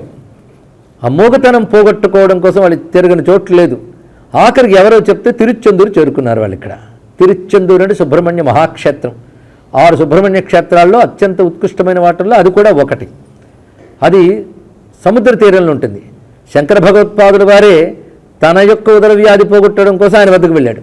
ఇది శంకరుల అనంతర కాలంలో జరిగినటువంటి కథ. చరిత్రకందే కథ నేను చెప్తున్నా, అనుభవ రూపంలో. అలాంటి దివ్యమైన క్షేత్రంలో ఈ దంపతులు ఆ పిల్లవాడిని తీసుకుని వెళ్ళారు. అక్కడ కొన్ని నెలలు దీక్ష వహించారు. ఎందుకంటే ఇలా మొక్కుకుంటే అలా కొన్ని తీరిపోవండి. నీ కర్మ బలమైన కొద్దీ దీక్షాకాలం పెరగాలి. ఇది తెలియ కొంతమంది మేము చేసాం కానీ ఫలించలేదండి అంటే అంత ఆకలి వేసిన వాడికి చెంచా భోజనం పెట్టినప్పుడు తెలుస్తుంది. వాడికి అంత కోపం వస్తుందండి. ఆకలేమో ఎంతుంది, చెంచా భోజనం పెడతావు నువ్వు. అలా విధంగా ప్రారంధం అంతుంది, ఆ పాటి సాధనతో తీరదు. అందుకు కొన్నిటికి బలీయమైన సాధనలు కావాలి. ఒక్కొక్కప్పుడు సాధన చేసినా దుఃఖం పోలేదంటే దుఃఖకారకమైన ప్రారంధం కంటే నీ సాధన తక్కువగా ఉందని అర్థం ఇక్కడ. అది సాధనా బలం పెంచాలి. అలా కొన్నాళ్ళు వాళ్ళు దీక్ష వహించి అక్కడ ఉన్నారు. దీక్షాకాలం పూర్తి కాబోతోంది వాళ్ళు పెట్టుకున్న ప్రకారంగా. కానీ ఇంకా స్వామి అనుగ్రహం రాలేదు. అయితే వాళ్ళు లోకంలో మంచి పేరున్న వాళ్లే కనుక పిల్లవాడు మూగవాడవడంతో వాళ్ళ మనస్సు చాలా బాధపడి ఈ పిల్లవాడిని స్వామి దగ్గర మనం రేపు విడిచిపెట్టి మనం సముద్రంలో పడిపోదామని తల్లిదండ్రులు ఇద్దరు నిర్ణయించుకున్నారు. ఆ విషయం పిల్లాడికి తెలియదు. రేపు పొద్దున్న స్వామికి నమస్కరించి సముద్రంలో పడిపోదాం. ఎందుకంటే మూగపుత్రుడికి తల్లిదండ్రులుగా ఉండలేక. అంటే కొన్ని బలహీన క్షణాల్లో ఎవరికైనా అనిపిస్తుందండి. అది ఎంతవరకు నిజమని మనం ఆలోచించకూడదు. బలహీన క్షణాలు అలాగే ఉంటాయి. ఈ నిర్ణయానికి వచ్చారు. ఆ రాత్రి వాడు నిద్రపోతుంటే తెల్లవారుజామున లేచి అమ్మా నాన్న లేపాడు పిల్లాడు పలుకుతూ. వీళ్ళు ఆశ్చర్యపోయారు. అంటే అంత స్థితికి వస్తే కానీ సుబ్రహ్మణ్యుడు అనుగ్రహించలేదని కాదు, అప్పటికి వాళ్ళ సాధన పండిందని అర్థం. ఇక్కడ వాళ్ళు లేస్తూనే అత్యద్భుతమైన మాట చెప్పాడు. నువ్వు ఎలా మాట్లాడగలుగుతున్నావంటే రాత్రి నిద్రపోతున్నప్పుడు మహా తేజస్వంతుడైనటువంటి స్వామి నాకు కనబడి నాలిక బయటికి లాగ అని చెప్పి షడక్షరీ మంత్రాన్ని నా నాలికపై రచించాడు అని అప్పటి నుంచి మహాకవి అయిపోయాడండి. సామాన్యుడు కాడైన అద్భుతంగా తన నోటి నుండి అద్భుతమైన కవితారూపమైనటువంటి పలుకులు వచ్చాయి. అవన్నీ కూడాను తత్వగర్భితములు, శాస్త్రబోధకములు, భక్తి బోధకాలు. అలాంటి కవిత్వం వచ్చింది. ఆ కవిత్వం నేటికి లభ్యమవుతుంది. ఆయన కందర్ కలివెన్బా అనే పుస్తకాన్ని ద్రవిడ భాషలో ఉంది, అది ఆయన రచించాడు. చాలా దివ్యమైనటువంటి రచన. ఇప్పటికీ సుబ్రహ్మణ్య భక్తులు పారాయణ చేస్తారు. అప్పటి నుంచి ఆయన కీర్తి ఆ బాల్యం నుంచే వ్యాపించింది. సుబ్రహ్మణ్యుడు అనుగ్రహించాలే కానీ అద్భుతమైన కృప చూపిస్తాడు. అందులో ఆయన దైవంలో వచ్చిన పలుకులు గనక ఆయన గొప్ప మహాకవిగా జ్ఞానిగా పేరు పొందాడు. అప్పుడు ధర్మపురం అధీనం అని ఇప్పటికీ ఆ సంప్రదాయం ఉంది ద్రవిడ దేశంలో. ఆ అధీనం సంప్రదాయంలో ఆయన దీక్షా స్వీకారం చేసి ఆ తర్వాత దేశవ్యాప్తంగా కీర్తి పొందాడు. ఆయన మధురై వెళ్ళి మీనాక్షిదేవిని స్తోత్రం చేస్తే ఆ తల్లి ప్రత్యక్షమై ముత్యాల మాల ఆయన మెళ్ళలో వేసిందండి. ఇక్కడ మీనాక్షిదేవి అనుగ్రహం లభించింది. ఆ తర్వాత ఆయన అలాగా కాశీక్షేత్రానికి చేరుకున్నాడు. ఆ కాశీక్షేత్రంలో పాదుషా పాలన, మొఘలాయుల పాలన ఉండేది. ఆ పాదుషా ఆయన గురించి విన్నాడు. అందరూ దుర్మార్గులు ఉండరు కదా.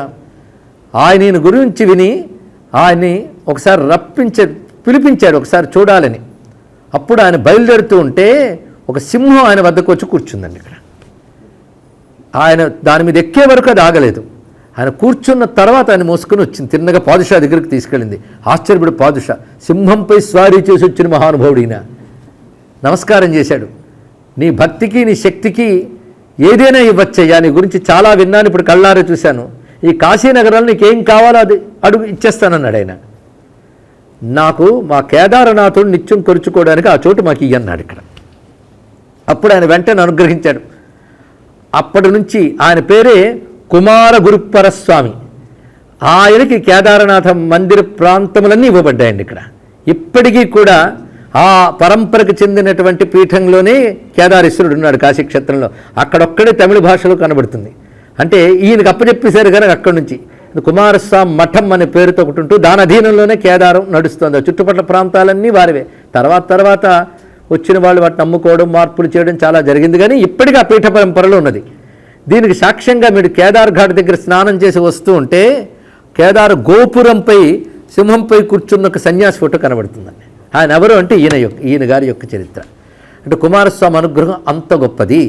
అందుకే ఆయన వైద్యేశ్వరుడు అని చెప్పబడుతున్నాడు. ఇంకొకటి ఔషధాకారాయ నమః, ఔషధధారకాయ నమః అంటే మరో క్షేత్రం. ఆరుపడే వీడిలోనే మరొకటి ఉంది, పళని మహాక్షేత్రం.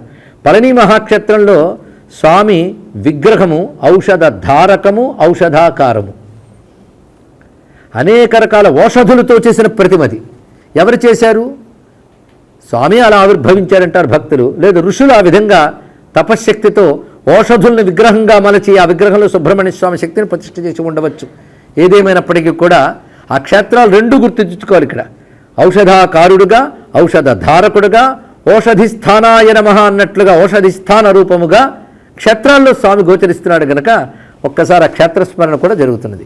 అందుకే నామాలు చదివేటప్పుడు కొన్ని క్షేత్ర చరిత్రలు కూడా చెప్తాయి. ఎందుకంటే లీలలు చెప్తూ ఉంటారు కదా నామాల ద్వారా. ఇది ఒక లీల మనం తెలుసుకున్నాం అంతే కదా. అలాంటి లీలలు వినడం వల్ల మనం ధన్యులమవుతాం. ఇప్పుడు 2 క్షేత్రాలు చెప్పాం. మూడవది తిరుచెందూరు, అది కూడా ప్రస్తావనలో. ఆ తిరుచెందూరు దగ్గర స్వామి అనుగ్రహం చేత రోగం నుంచి బయటపడినటువంటి వారు శంకరుడు. ఇప్పుడు చెప్పిన ఈయన కూడా దీని శంకరులే చెప్తారు. అపస్మార కుష్ఠ క్షయార్ష ప్రమేహ జ్వరోన్మాద గుల్మాది రోగా మహాంతః పిశాచాశ్చ సర్వే భవత్పత్రభూతిం విలోక్ష్య క్షణాత్ తారకారే ద్రవంతే. భుజంగ ప్రయాతంలో శంకరుడు చెప్పినది. ఎన్ని రోగాల పేర్లు! అపస్మార కుష్ఠ క్షయ అర్ష ప్రమేహ జ్వర ఉన్మాద గుల్మాది రోగా మహాంతః, పెద్ద పెద్ద రోగాలు. వాటితో పాటు పిశాచాశ్చ, ఇవన్నీ సర్వే భవత్పత్రభూతిం విలోక్ష్య క్షణాత్ తారకారే ద్రవంతే. నీ యొక్క విభూతిని చూసి ఈ రోగ రూపమైనటువంటి శక్తులు పిశాచాదులు కూడా ద్రవంతే నశిస్తాయి సుమా అన్నాడు ఇక్కడ. అంటే స్వామికి అర్చించిన భస్మానుకున్న శక్తి ఉందండి ఇక్కడ. ఇది తిరుచెందూరులో మాత్రమే పత్రభూతి అని ఒకటి ఇస్తారు. పత్రభూతి అంటే దానికంటే ఒక ఆకులో విభూతిని, స్వామిని అర్చించిన విభూతిని పెట్టి ఇస్తారు. ఆ పత్రభూతి యొక్క మహిమని శంకరులు దీనిలో చెప్తున్నారు. ఇక్కడ ఎప్పటికీ ఉందండి పత్ర విభూతిని. ఇప్పుడు ఇక్కడ నీ పత్ర విభూతిని చూస్తే చాలు రోగాలు పిశాచాలు కూడా దూరం పోతాయి అని చెప్పారంటే అప్పుడు ఓషధిస్థానాయ నమః, ఔషధాకారాయ నమః. ఔషధులు తెచ్చి ఆకారం చేయక్కర్లేదు, ఆయన ఆకారమే ఔషధ స్వరూపం అని చెప్పడం ఇక్కడ. కానీ ఔషధులు తీసుకొచ్చి స్వామి ఆకారం చేశారని కాకుండా స్వామి ఆకృతి ఔషధ స్వరూపము, స్వామి నామముకు ఔషధము. అలాంటి ఔషధ స్వరూపుడు.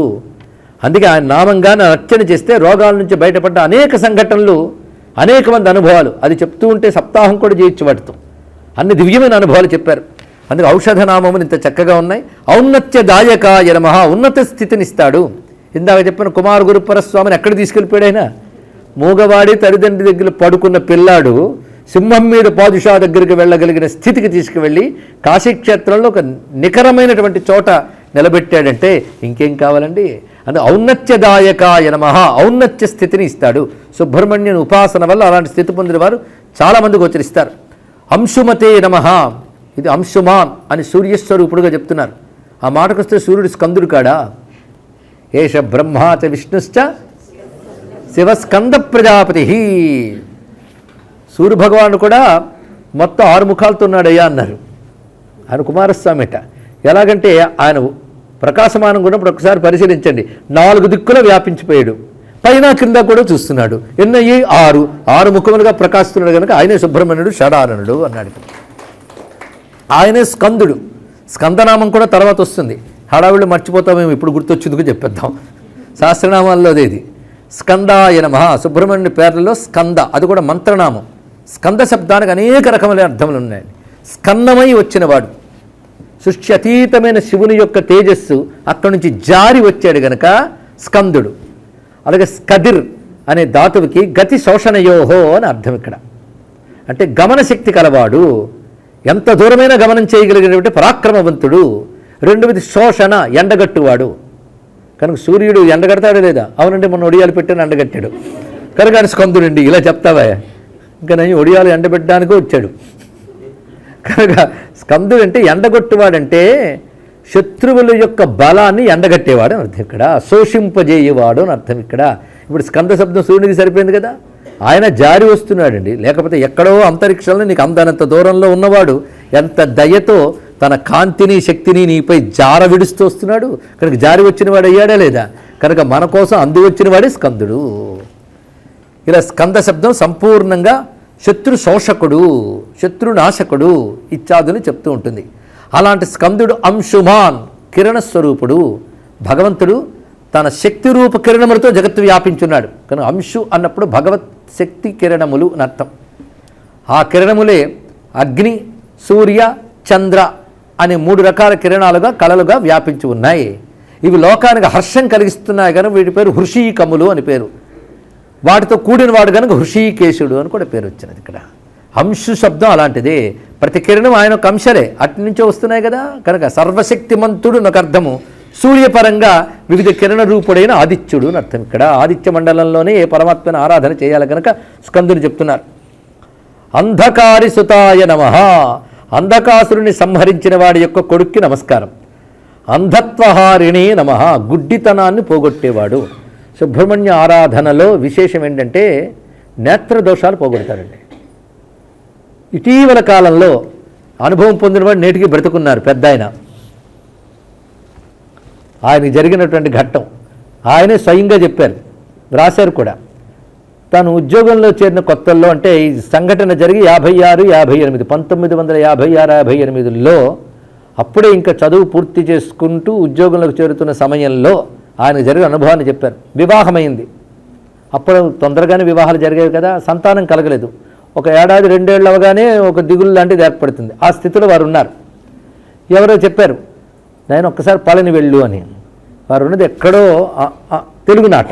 పళని వెళ్ళు, సుబ్రహ్మణ్య స్వామి దర్శనం చేసుకుంటూ, అంటే అక్కడికి వెళ్ళగలమా చూద్దామని అనుకుంటూ ఉన్న దశలో వారికి కంటి యందు ఒక వ్యాధి వచ్చింది, చిన్న పువ్వులా లేచింది. అది అక్కడ చూపించుకుంటే ఆ డాక్టర్ చాలా అనుభవజ్ఞుడు, నాయన ఇది తగ్గడం చాలా కష్టం, దాని కంటి చుట్టూ ఇంజెక్షన్ ఇవ్వాలి, తగ్గుతుందో లేదో కూడా సందేహమే, లేదా ఇంకా పెరిగిపోవచ్చు కూడా, అందాక మందులు వాళ్ళే నొప్పిని పోగొడుతుందని చెప్పాడు. అంటే అప్పటికింకా ఈ చికిత్సా శాస్త్రం ఇంకా అంత పెరగలేదు, కంటి చికిత్సా శాస్త్రం. ఆ కాలంకు ఉన్నటువంటి చికిత్స ప్రకారం ఆయన చెప్పారు, ఈ కంటికి ఆ దోషం ఆ విధంగా ఉన్నది, కష్టము అని. ఆయన గురువు గారి దగ్గరికి వెళ్ళారు. ఆ గురువు గొప్ప సిద్ధుడు, కుండల్ని యోగి కూడా.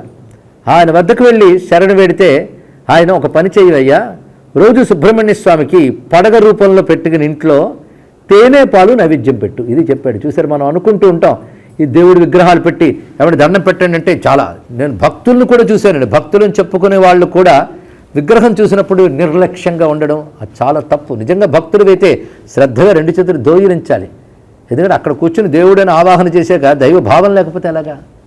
అందుకే సాధనలు ఎన్ని మార్లు ఆలయాలకు వెళ్ళినా ఫలితాలు ఎందుకు లేవంటే నీకు ఇక్కడ విగ్రహ భావనే తప్ప దైవభావం రావట్లేదు. కనుక మన సంస్కృతులు చెప్పిన ప్రతి చిన్నది కూడా ఎంత మహాఫలం ఇస్తుందో ఈ కథ వల్ల తెలుసుకోవాలండి.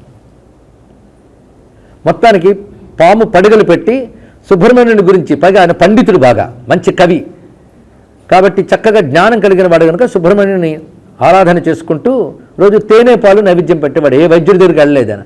నెల రోజుల్లో కన్ను శుభ్రంగా బాగుపడింది. దాని తను పళని వెళ్ళాడు. పళని వెళ్ళి రాగానే సంతానం కలిగింది సుబ్రహ్మణ్య స్వామికి. దీన్ని బట్టి ఒక గుడికి వెళ్ళడం అన్నా, ఒక ఆరాధన చేయడం అన్నా తేలిగ్గా తీసుకోవద్దు. ఎందుకంటే ఆ క్షేత్రమనందు ఏ శక్తి ఉన్నదో, ఆవిర్భవించిన స్వతసిద్ధంగా వచ్చిన స్వయంభూ శక్తి ఉంటుంది, మహర్షుల తపశ్శక్తి ఉంటుంది, నిత్యార్చనల వల్ల వచ్చిన శక్తి ఉంటుంది. అందుకే దర్శనం చేసినా, చిన్న పూజ చేసినా చాలా గొప్పవి. ఇవేవీ తెలియక పెద్ద వేదాంతాల కబుర్లు చెప్తూ ఇవన్నీ చిన్నవండి అని మనలోనే ముసలాలు పుట్టాయి. చాలా బాధాకరమైన అంశములు ఇవి. కానీ ఏ ధర్మంలో లేని గొప్పతనాలు ఇన్ని రూపములుగా మన ధర్మంలో ఉన్నాయి. అప్పటి నుంచి ఆయన కుమారస్వామి భక్తుడు అవడమే కాకుండా కుమారస్వామి ప్రత్యేక గ్రంథములు కూడా రచించాడు. ఆయన పేరు చాలామందికి సాహితీవేత్తలకు తెలుస్తుంది. ఆచార్య తుమ్మపూడి కోటీశ్వరరావు గారు అనేటువంటి వ్యక్తి అండి. ఆయన స్వయంగా రాసుకున్నారు వృత్తాంతాన్ని.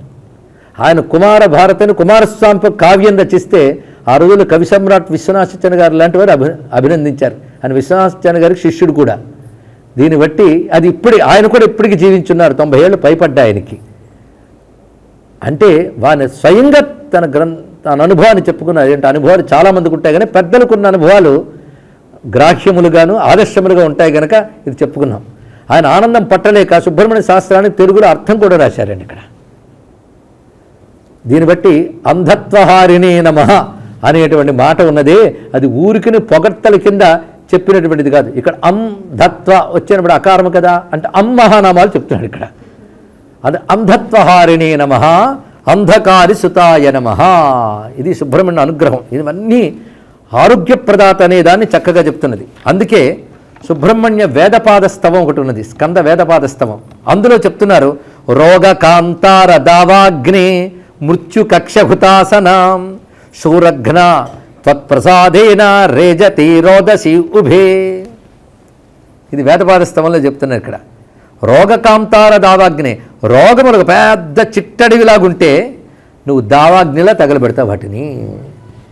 అదేవిధంగా మృత్యు కక్ష హుతాసన, ఇక్కడ కక్షాణాం పతే నమః అన్నట్లుగా పట్టి గుబురు పొదలు వాటికి కక్షలు అని పేరండి. అలాగా మృత్యు అలా గుబురు పొదల్లో ఉంటే అగ్నిలా దహనం చేస్తావు వాటిని. అందుకే సూరఘ్న, శూరపద్ముడనే రాక్షసుని సంహరించిన సుబ్రహ్మణ్య త్వత్ప్రసాదేన, నీ అనుగ్రహం చేతనే సర్వము ప్రకాశిస్తున్నది అంటూ వేదపాద స్తవం కూడా మనకు చెప్తున్నటువంటి మాట. దీన్ని బట్టి రోగనాశకుడు అనే మాటకి ఎన్ని ప్రమాణాలు చూపించుకున్నాం. ఒక్కసారి శంకరుల శ్లోకం మరొక్కసారి చదువుకుని తర్వాత నామాలకు వెళదాం.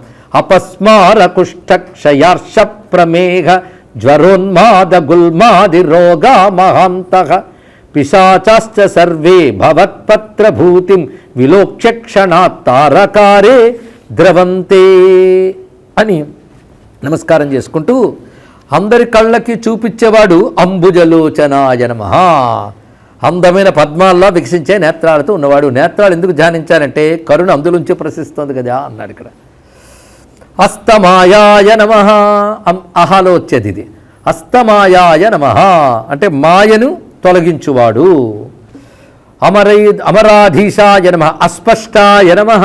భగవంతుడు ఎప్పుడు అస్పష్టుడే, తెలిసినట్టు అనిపిస్తాడు, తెలియడు. అదే భగవతత్వమయ్యా అన్నాడు ఇక్కడ. ఆయన తిరిగి తెలిసిన తర్వాత మనస్సే ఉండదు. మనస్సు ఇంకా ఉన్నది అంటే ఇంకా స్పష్టంగా తెలియలేదని అర్థం ఇక్కడ. స్పష్టంగా తెలిసాక మనస్సు లయమైపోవాలండి. ఇప్పుడు మనస్సు ఉండదు, చెప్పడానికి మనసు ఉండదు, మాట ఉండదు. అప్పటి వరకు అస్పష్టమే. అంది అందక ఎందో దాగిన ఇందుశేఖర ఇటుకనరా.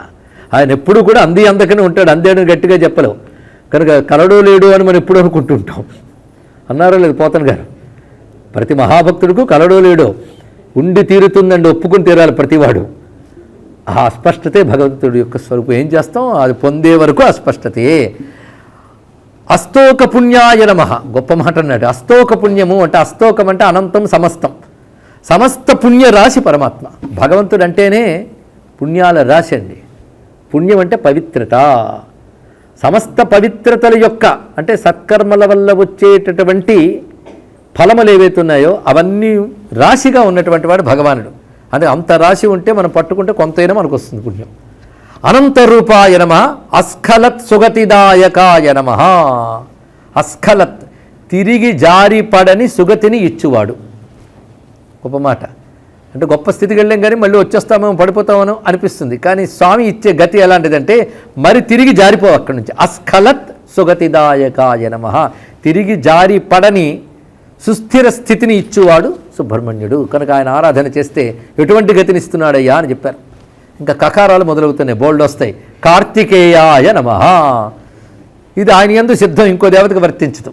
మిగిలిన చెప్పినప్పుడు నిర్గుణ బ్రహ్మపరంగా చెప్పినవన్నీ ఏ దేవతకి అన్వయిస్తాయి. ఎందుకంటే ఆ బ్రహ్మమే ఆ రూపంలో వచ్చాడు గనక. ఇక్కడ ఈ రూపం ఈయనకే ప్రత్యేకం, కొన్ని నామాలు వారికే ప్రత్యేకంగా ఉంటాయి. అది కార్తికేయాయ నమః. కార్తికేయుడయ్యా అన్నాడు ఇక్కడ. కార్తికేయుడు అంటే చాలామందికి తెలిసిన విషయమే. కృత్తికలకు పుత్రుడు గనక కార్తికేయుడు. కృత్తికులకే పుత్రుడా? కృత్తికులకు కూడా పుత్రుడు. ఆ కృత్తికుడికి స్తన్యపానం చేశారు 6 వాళ్ళు. ఆ కృత్తికులకు పుత్రుడు. ఈ మాట చెప్పడంలో విశేషం ఏంటంటే కృత్తిక అగ్ని నక్షత్రం యాజ్ఞికులకు బాగా తెలుసు. కృత్తికాది భరణ్యంత నక్షత్రేష్ట్యర్చితోదయా నమో నమో కూడా ఉన్నది. కృత్తికాది భరణ్యంత నక్షత్రేష్ట్యలకు ఇస్తుందండి. అంటే గ్రహశాంతికి ఎలాగుంటుందో నక్షత్రాలకి. సద్గురు శివానందమూర్తి గారు అనేవారు, గ్రహాల కోసం యజ్ఞయాగాలు చేస్తున్నా కానీ నక్షత్రేష్టి చేయండి అయ్యా, చాలా మంచిదని చెప్పేవారు. ఇక్కడ నక్షత్రేష్టి నక్షత్రం ప్రకారంగా మన అశ్విని మొదటి నక్షత్రం అంటాం, కానీ యజ్ఞపరంగా మొదటిది కృత్తిక. కృత్తికాది భరణ్యంత, కృత్తికతో మొదలుపెట్టి భరణి వరకు చెప్పుగాలి మొత్తం 27. వాటికి చేసే ఇష్టి నక్షత్రేష్టి. ఆ నక్షత్రేష్టి వల్ల వచ్చే సత్ఫలము అది ఐశ్వర్య రూపం, అది మహాలక్ష్మి రూపం అంటూ మహాలక్ష్మి సహస్రనామాల్లో కృత్తికాది భరణ్యంత నక్షత్రేష్ట్యర్చితోదయ అని మాట కనబడుతుంది. సుబ్రహ్మణ్యుడు నిన్నట మొన్న కూడా గట్టిగా చెప్పుకున్నది ఏమిటి అంటే అగ్నిస్వరూపుడు, అగ్నిస్వరూపుడు చెప్పుకున్నాం, యజ్ఞస్వరూపుడు కూడా చెప్పుకున్నాం. నక్షత్రాలు అగ్ని నక్షత్రం కృత్తిక. కృత్తిక అని ఒక పేరు పెట్టాం కానీ ఇది 6 నక్షత్రాల గుంపు. అది ఇక్కడ 6 నక్షత్రాల గుంపు, అది అగ్ని నక్షత్రం. అందుకే దానితో ప్రారంభించారు. ఈయనెవడు? ఆగ్నేయుడు, యజ్ఞాగ్ని స్వరూపుడు. యజ్ఞాగ్ని కృత్తిక ప్రధానం కనుక తత్సంబంధం కార్తికేయ. కథారూపంలో కృత్తికలు పోషించారు అని పక్కన పెడదాం. జ్ఞానపరంగా చూస్తే యజ్ఞాగ్ని రూపుడు కనుక తద్ అగ్ని నక్షత్ర అధిష్టానంగా ఉన్నాడు మహానుభావుడు. ఇక్కడ ఇన్ని రహస్యాలండి. అందుకే సుబ్రహ్మణ్య జననంలో కాస్మోస్ ఏవో రహస్యాలు ఉన్నాయన్నారు ఇక్కడ. అందుకే మహానుభావుడి మధ్య పాశ్చాత్య దేశంలో కాస్మోస్ మీద రీసెర్చ్ చేస్తే ఒక మాట అన్నాడు. కాస్మోస్ అంటే అంతరిక్షంలో ఉన్న వైశ్విక విజ్ఞాన శక్తి. దాని గురించి ఆయన రీసెర్చ్ చేస్తూ కాస్మోస్ గురించి సృష్టిలో మొట్టమొదటి ఎవరు మాట్లాడారయ్యా అంటే హైందవ వాంగ్మయం మాట్లాడింది అని చెప్పాడు. అదే మన దేవతలు వీళ్ళందరూ కూడా భూమి మీద అవతరించి రక్తము చెందించి పరలోకమునకు వెళ్ళినటువంటి వారు కారు. అనంత అంతరిక్షమునందు ప్రకాశించేటువంటి పరమేశ్వర వివిధ జ్యోతిస్వరూపాలు. అదే పురాణాలన్నీ కూడా సృష్టి ఆరంభ స్థితిని వర్ణిస్తూ తర్వాత అంతరిక్షంలో వచ్చిన పెను మార్పులు, జ్యోతిర్మండలాల్లో వచ్చే మార్పులు, నక్షత్ర మండలాల్లో వచ్చే మార్పులు క్రమంగా చెప్తోంది. ఆ మార్పులు ఏవి యాక్సిడెంటల్గా జరగలేదు, సిస్టమేటిక్గా జరిగాయి. ఆ సిస్టమ్ జరిగేటప్పుడు వివిధ విధాలుగా వస్తున్న మార్పులే ఈశ్వర శక్తులు, అవే దేవతలుగా వర్ణించారు. అని పురాణాల్లో ధ్రువుడు, దక్షుడు ఇచ్చా దేవతలందరికీ కూడాను నక్షత్రాదులతో అంతరిక్షంతో సంబంధం ఉన్నది. కశ్యప పశ్యకో భవతి ఇత్యాది మంత్రాలన్నీ రహస్యములు. అది కథల్లా చెప్పుకునేవి కాదు. అయితే సామాన్యులకి అర్థం కాదు కనుక సైన్స్ మాత్రం అర్థమవుతుందండి. సైంటిఫిక్గా ఉండాలి కానీ సైన్స్ క్లాస్ చెప్తే ఒక్కడు రాడు ఇక్కడ, వేదాంతం చెప్తే ఒక్కడు మిగలడు, 2 ఉన్నాయి. కనుక అది సత్యం చెప్తే ఎవడో ఉండడని దీన్ని బట్టి అర్థం అనమాట. ఇక్కడ ఏ సత్యం చెప్పినా అందరూ పైపోయినా కావాలి, కానీ అందరికీ భగవద్ అనుగ్రహం కావాలి కదా. అందుకే ఇంత లోతైన వాటిని కథల రూపంలో, మంత్రాల రూపంలో పెద్దలు ఋషులు మనకిచ్చి అనుగ్రహం చేశారు ఇక్కడ. కనుక సత్యం చెప్పాల్సి వస్తే మాత్రం లోతుకెళ్లాల్సి వస్తుంది ఇక్కడ. కనుక కార్తికేయాది నామములు చెప్పినప్పుడు కృత్తికులు అనబడేటువంటి దేవతల చేత పాలు తాగబడ్డాడు గనక ఈయన కార్తికేయుడు. ఈ అర్థంతో తృప్తిపడిపోకండి. కృత్తికా నక్షత్రగతమైన అగ్నిస్వరూపుడు, యజ్ఞస్వరూపుడు అనే దీని యొక్క భావం అండి ఇక్కడ. అని కార్తికేయాయ నమః. అయితే ఏ రూపంలో ఉన్నాడు? ఎన్ని రూపాల్లో ఉన్నాడు ఆయన? కామరూపాయ నమః. దీని స్కంద వేదపాదస్థమే చెప్తోంది.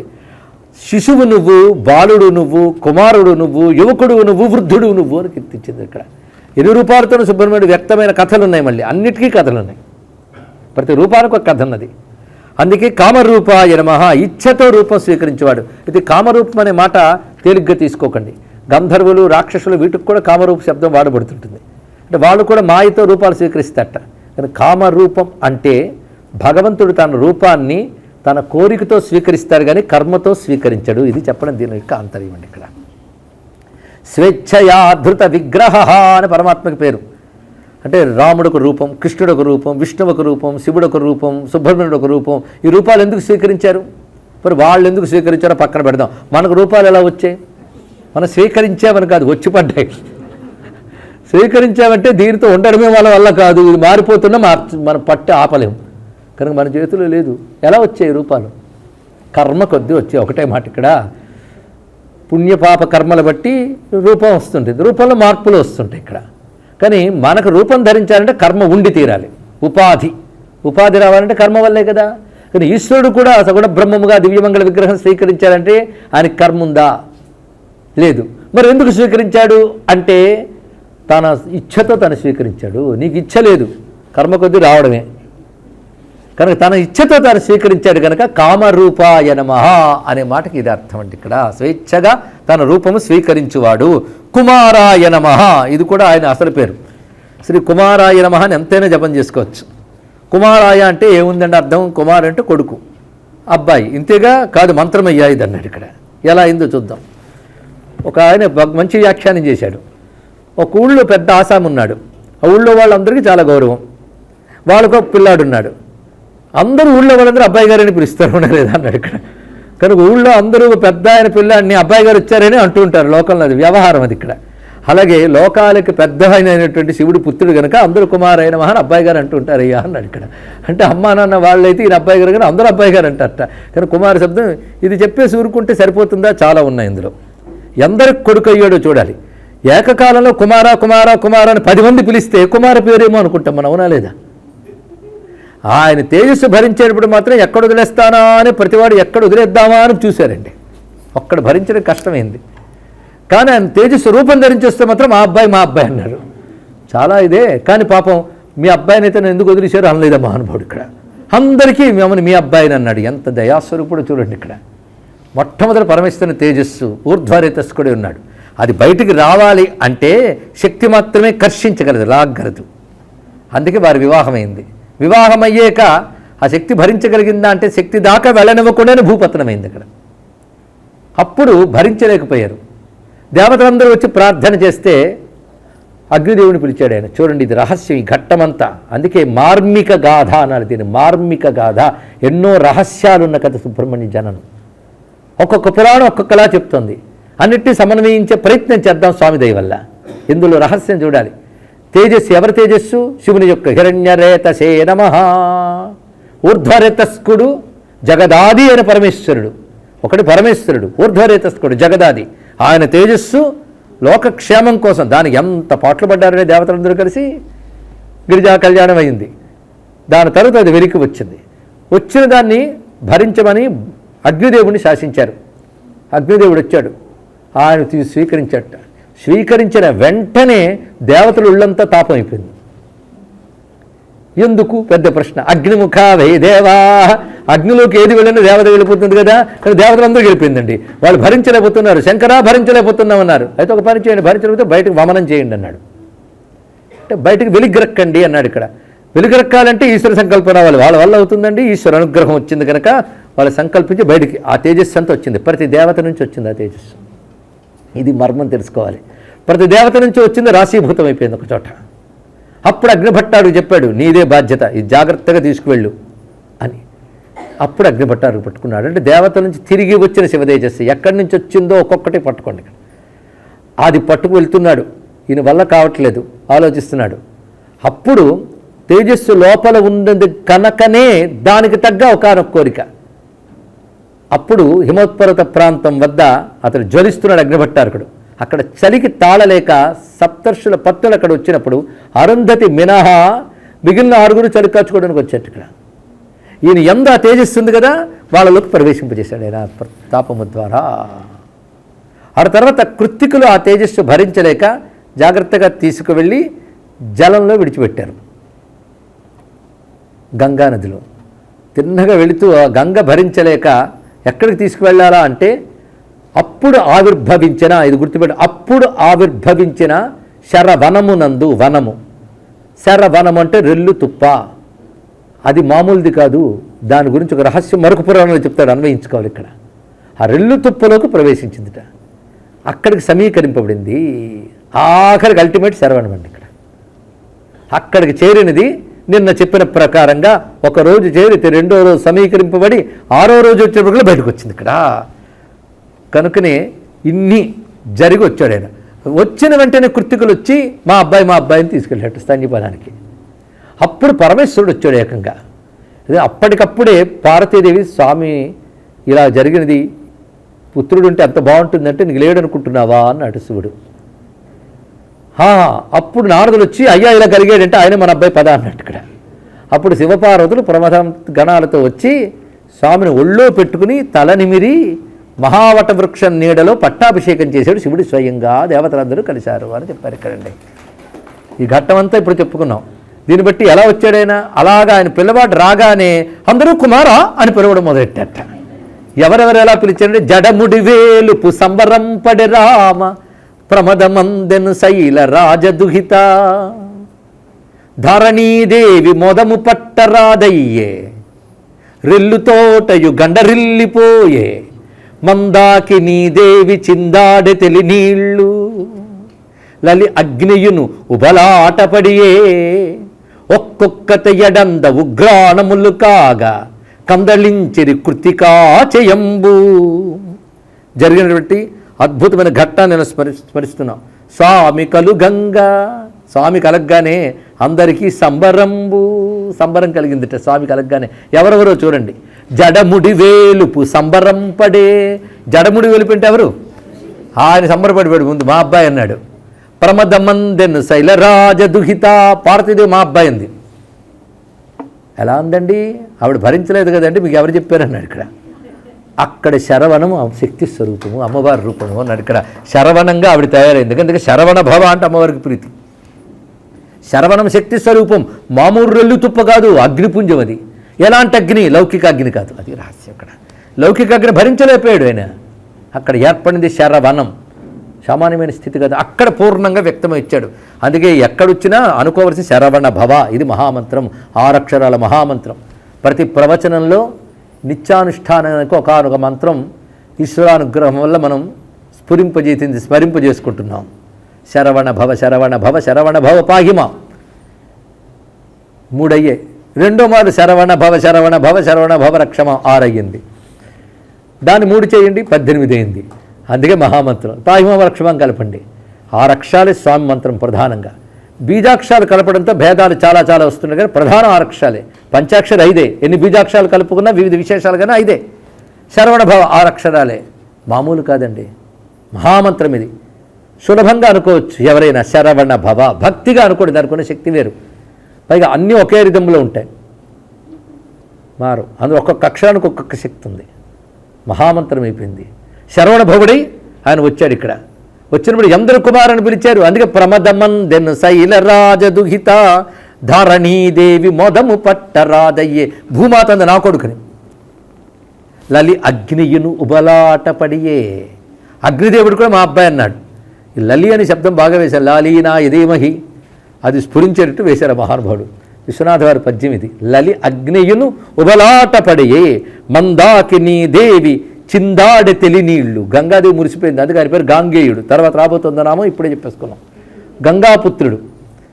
ఇక అందుకే ద్వైమాతురాయ నమః, పెద్దానికి కూడా ఆ పేరుందిలేండి, కానీ ఈయన దగ్గర సిద్ధం గాంగేయుడు, గంగాతనుడు. జాహ్నవీ తనయాయ నమః మరొక నామం ఉంది ఇందులో, జకారాల్లో వస్తుంది అక్కడ. జాహ్నవీ సుతుడు, గాంగేయుడు. కనుకనే మందాకినీ దేవి చిందాడె తెలి నీళ్లు, తన నీళ్లు అటు ఇటు పొంగిస్తూ ఆనందపడిపోతుంది ఆవిడ.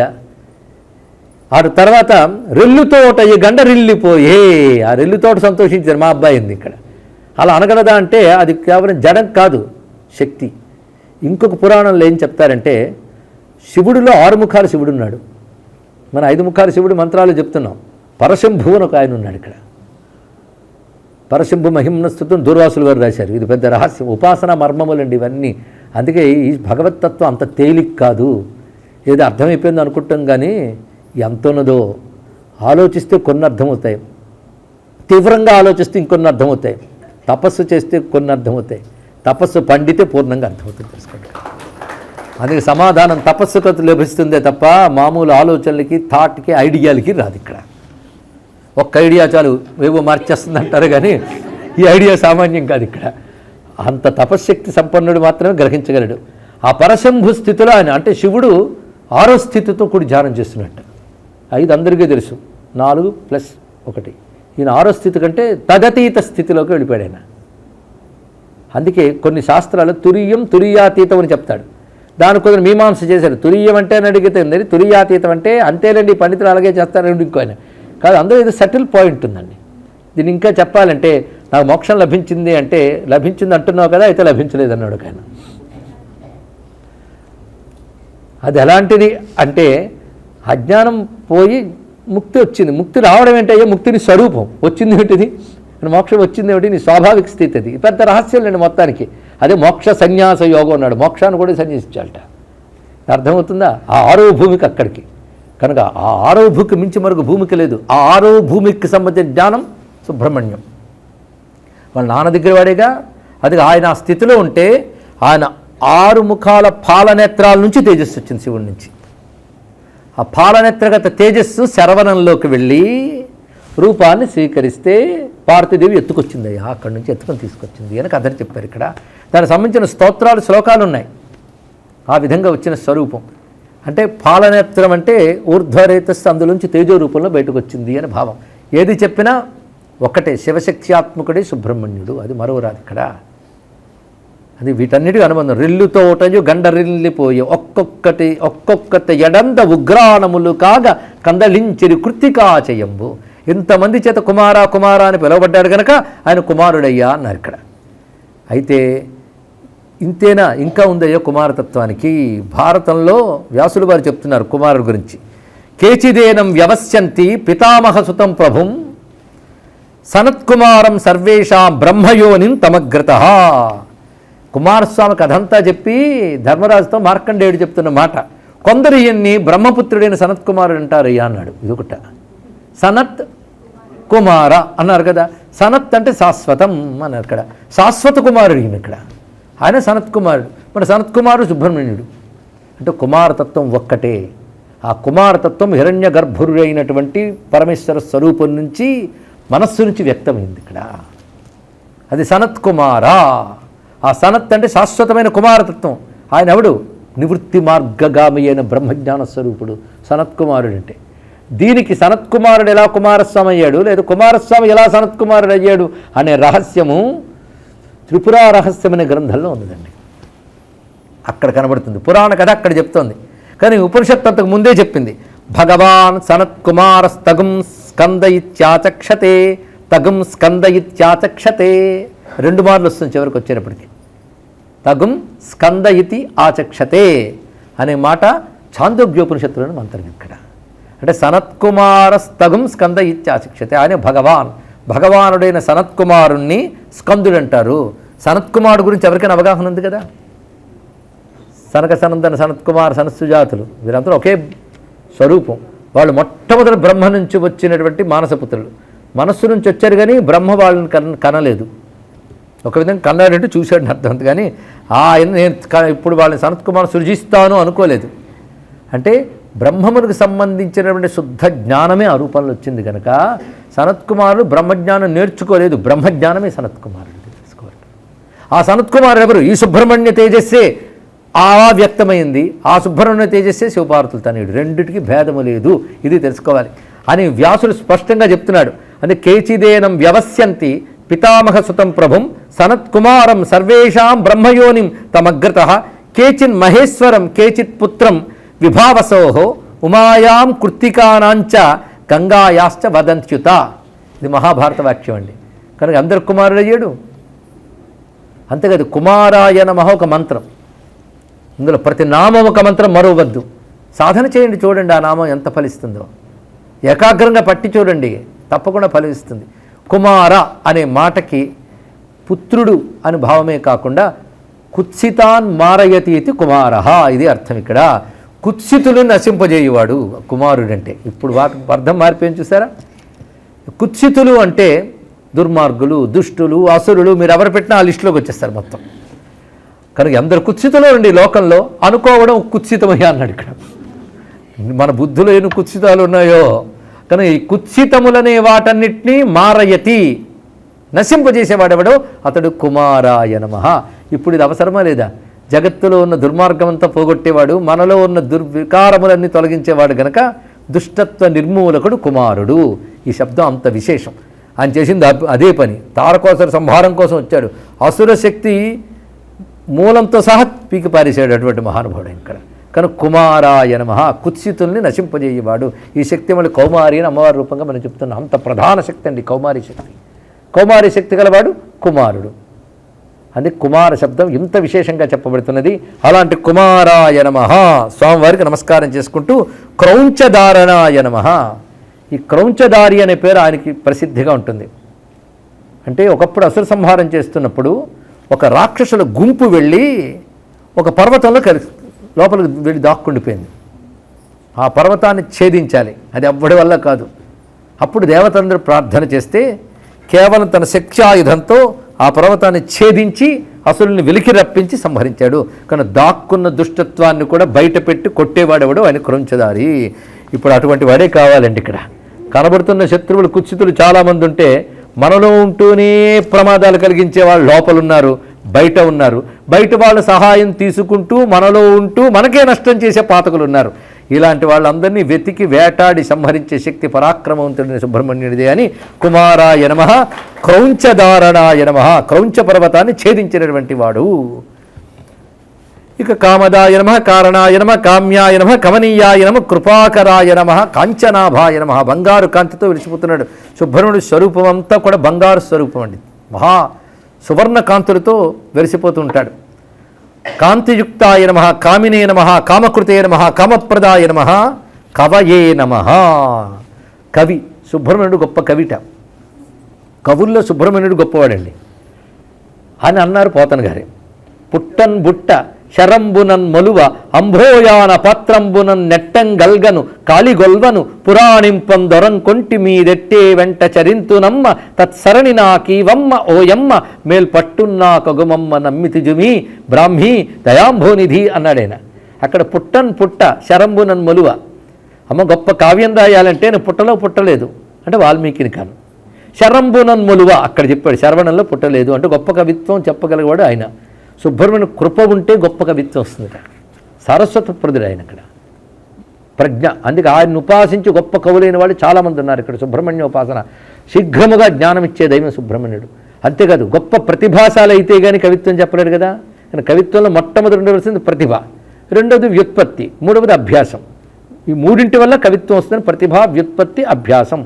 బహుశాస్త్ర పరిశీలన వల్ల, శబ్దశాస్త్ర మథనం వల్ల వచ్చేది వ్యుత్పన్నత. తర్వాత నిరంతరం చెప్పగా వచ్చేది అభ్యాసం. ఈ రెండుకి ముందుండవలసింది ప్రతిభ. ప్రతిభ మాత్రం దైవదత్త అంట. వ్యుత్పత్తి అభ్యాసం అధ్యయనం చేత సాధన చేత తెచ్చుకోవచ్చు, ప్రతిభ దైవదత్తం. అందుకే బుద్ధికున్నటువంటి ప్రతిభ అనే శక్తి సామాన్యం కాదు. అది ఎలా ఉంటుంది అంటే ప్రతిభల్లో గొప్ప ప్రతిభ ఒకటి శాస్త్రం చెప్తుంది. ఆ ప్రతిభ పేరు షణ్ముఖి ప్రతిభ అన్నాడు ఇక్కడ. ప్రతిభల్లో షణ్ముఖి ప్రతిభ అన్నిటికంటే గొప్పది అన్నాడు ఇక్కడ. అదేమిటో ఆ 6 కోణాలలో ఎనర్జీ హై గొప్పగా ఉంటుంది. ఒకప్పుడు సుబ్రహ్మణ్య తత్వం చెప్తున్నప్పుడు ఒక సైంటిస్ట్ చెప్పిన మాట నిజమేనండి. మేము కూడా కొన్ని ఎనర్జిక్ సిలిండర్స్ అవి పెట్టేటప్పుడు కిందన్న బేస్ని షట్కోణాకారంలో చేస్తామండి అని చెప్పాడు ఇక్కడ. ఎనర్జీని హోల్డ్ చేసే దానిలో దానికి ఏదో ఒక రహస్యం ఉందండి. విజ్ఞాన శాస్త్రం ఇంకా ఎదిగితే మన శాస్త్రం గొప్పతనం బయటకు పడుతుంది. ఆ షట్కోణం స్వామి 6 మోములు 6 ముఖాలు దానిలో ఏదో ఉన్నది. పైగా 6 అనేటప్పటికల్లా అన్ని వైపుల నుంచి ఆలోచించగలిగే ప్రతిభ, సర్వతోముఖ ప్రజ్ఞాశాలి అంటారు కదా. సర్వతోముఖం అంటే 6ఏనండి. అందుకే ఒక ఆయన అన్నాడు, ఈ జగత్తంతా ఎక్కడి నుంచి వచ్చిందయ్యా అన్నాడు ఇక్కడ.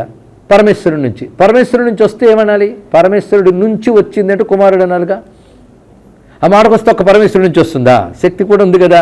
కానీ సర్వజగత్తు ఏర్పడింది అంటే పార్వతీ పరమేశ్వరుడి నుంచి వచ్చింది కదా. ఏర్పడిన జగత్తంతా ఎంత ఉంది? 4 దిక్కులు పైన కింద, అంతే కదా. 4 దిక్కులు పైన కింద ఎన్ని అయ్యాయి? 6. కనుక 6 ముఖాల కుమార భావమే విశ్వమంతా అన్నాడు ఇక్కడ. శివశక్తులు విశ్వవ్యాపకమైతే కుమారతత్వం మరొకటి కాదన్నాడు ఇక్కడ. వారి నుంచి వచ్చిందేగా, నువ్వే ఒప్పుకుంటున్నావు మరి. ఇన్ని రకాలు. అలాగే 6 వైపుల నుంచి అంటే అన్ని వైపుల నుంచి 6 తప్ప మరో కోణం ఏదో ఉందా? 4 దిక్కులు పైన క్రింద పూర్ణత్వం. కానీ 6 వైపుల నుంచి సర్వతోముఖముగా కలిగిన మహాప్రతిభని షణ్ముఖీ ప్రతిభ అన్నారు ఇక్కడ. ఆ షణ్ముఖీ ప్రతిభా మూర్తి అయిన వాడెవడో వాడు కవయే నమః, వాడు గొప్ప కవయ్య అన్నారు ఇక్కడ. కవి అంటే ప్రతిభావంతుడు అని ఒక అర్థం, జ్ఞాని అని ఒక అర్థం. అన్నిటికీ మించి అసలు కవి ఎవడయ్యా అంటే పరమాత్మయే అసలు కవి. కవిం పురాణం అనుశాసితారం అని గీతలో విశ్వరూపాన్ని చూస్తూ అర్జునుడు స్తోత్రం చేశాడు ఇక్కడ. పరమాత్మ పేరు కవి అంటే ద్రష్ట. కవి ద్రష్టత్వం వల్ల కవి అనే పేరు వచ్చింది. మనం లోకంలో కవి అంటే పోయెట్ అనే దానికి ట్రాన్స్లేషన్ కింద వాడుతున్నామే కానీ కవి శబ్దం వేదము 3కి వాడింది. ఆ 3 ఈయనే, అది తెలుసుకో. ఒకటి ఋషి, ఋషికి కవి అని పేరు. ఋషి దర్శనాత్ కవి క్రాంతదర్శి. ఋషి అంటే దర్శించేవాడు, అంటే నువ్వు చూడలేని దాన్ని చూసేవాడు. ఆయన క్రాంతదర్శి, సమగ్రముగా ఆంతర్యము తెలుసుకునేవాడేవాడు, వాడు క్రాంతదర్శి కవి. కానీ ఋషికి కవి అని పేరు. రెండవది మంత్రమునకు కవి అని పేరు. ఋషి మంత్రాన్ని దర్శిస్తే మంత్రం దేవతను దర్శిస్తోంది కనుక మంత్రమునకు కవి అని పేరు. మూడవది పరమేశ్వరునికి కవి అని పేరు. అసలు దర్శనం ఆయనదే. సమగ్ర దర్శన శక్తి కలవాడు క్రాంతదర్శి, సమ్యక్ దర్శనం కలవాడు గనక పరమేశ్వరుడికి కవి అని పేరు. మరి ఈయనెవడు? పరమేశ్వర స్వరూపుడు గనక కవయే నమః అని గొప్ప నామాన్ని కవయే నమః అని చెప్పుకుంటూ కీర్తికృతే నమః, కీర్తినిచ్చువాడు కుక్కుటధరాయ నమః, కుక్కుట ధ్వజాయ నమః. 2 అర్థములు చెప్పారు, 2 నామములు ఇవి. కుక్కుట ధ్వజుడు స్వామి మయూర వాహనుడు, కుక్కుట ధ్వజుడు 2 ఉన్నాయండి ఇక్కడ. కింద నెమలి, ధ్వజంలో కోడి. అంతేకాదు ఛాగము కూడా దగ్గరుందన్నాడు. ఛాగం అంటే మేక. ఇవన్నీ ఒక రహస్యములు. వీటి వెనకాల పురాణ కథలు చాలా ఉన్నాయి. మళ్ళీ కుక్కుటము నెమలి అగ్నికి సంకేతము, అగ్నిస్వరూపం. నెమలికి పింఛం ఉంటుంది, కుక్కుటానికి కూడా పైన ఒకటి ఉంటుంది. అగ్నికి ఆ రూపంలో చెప్తారు. అగ్నియే కుక్కుట ధ్వజుడయ్యాడు, అగ్నియే మయూరవాహనుడయ్యాడు.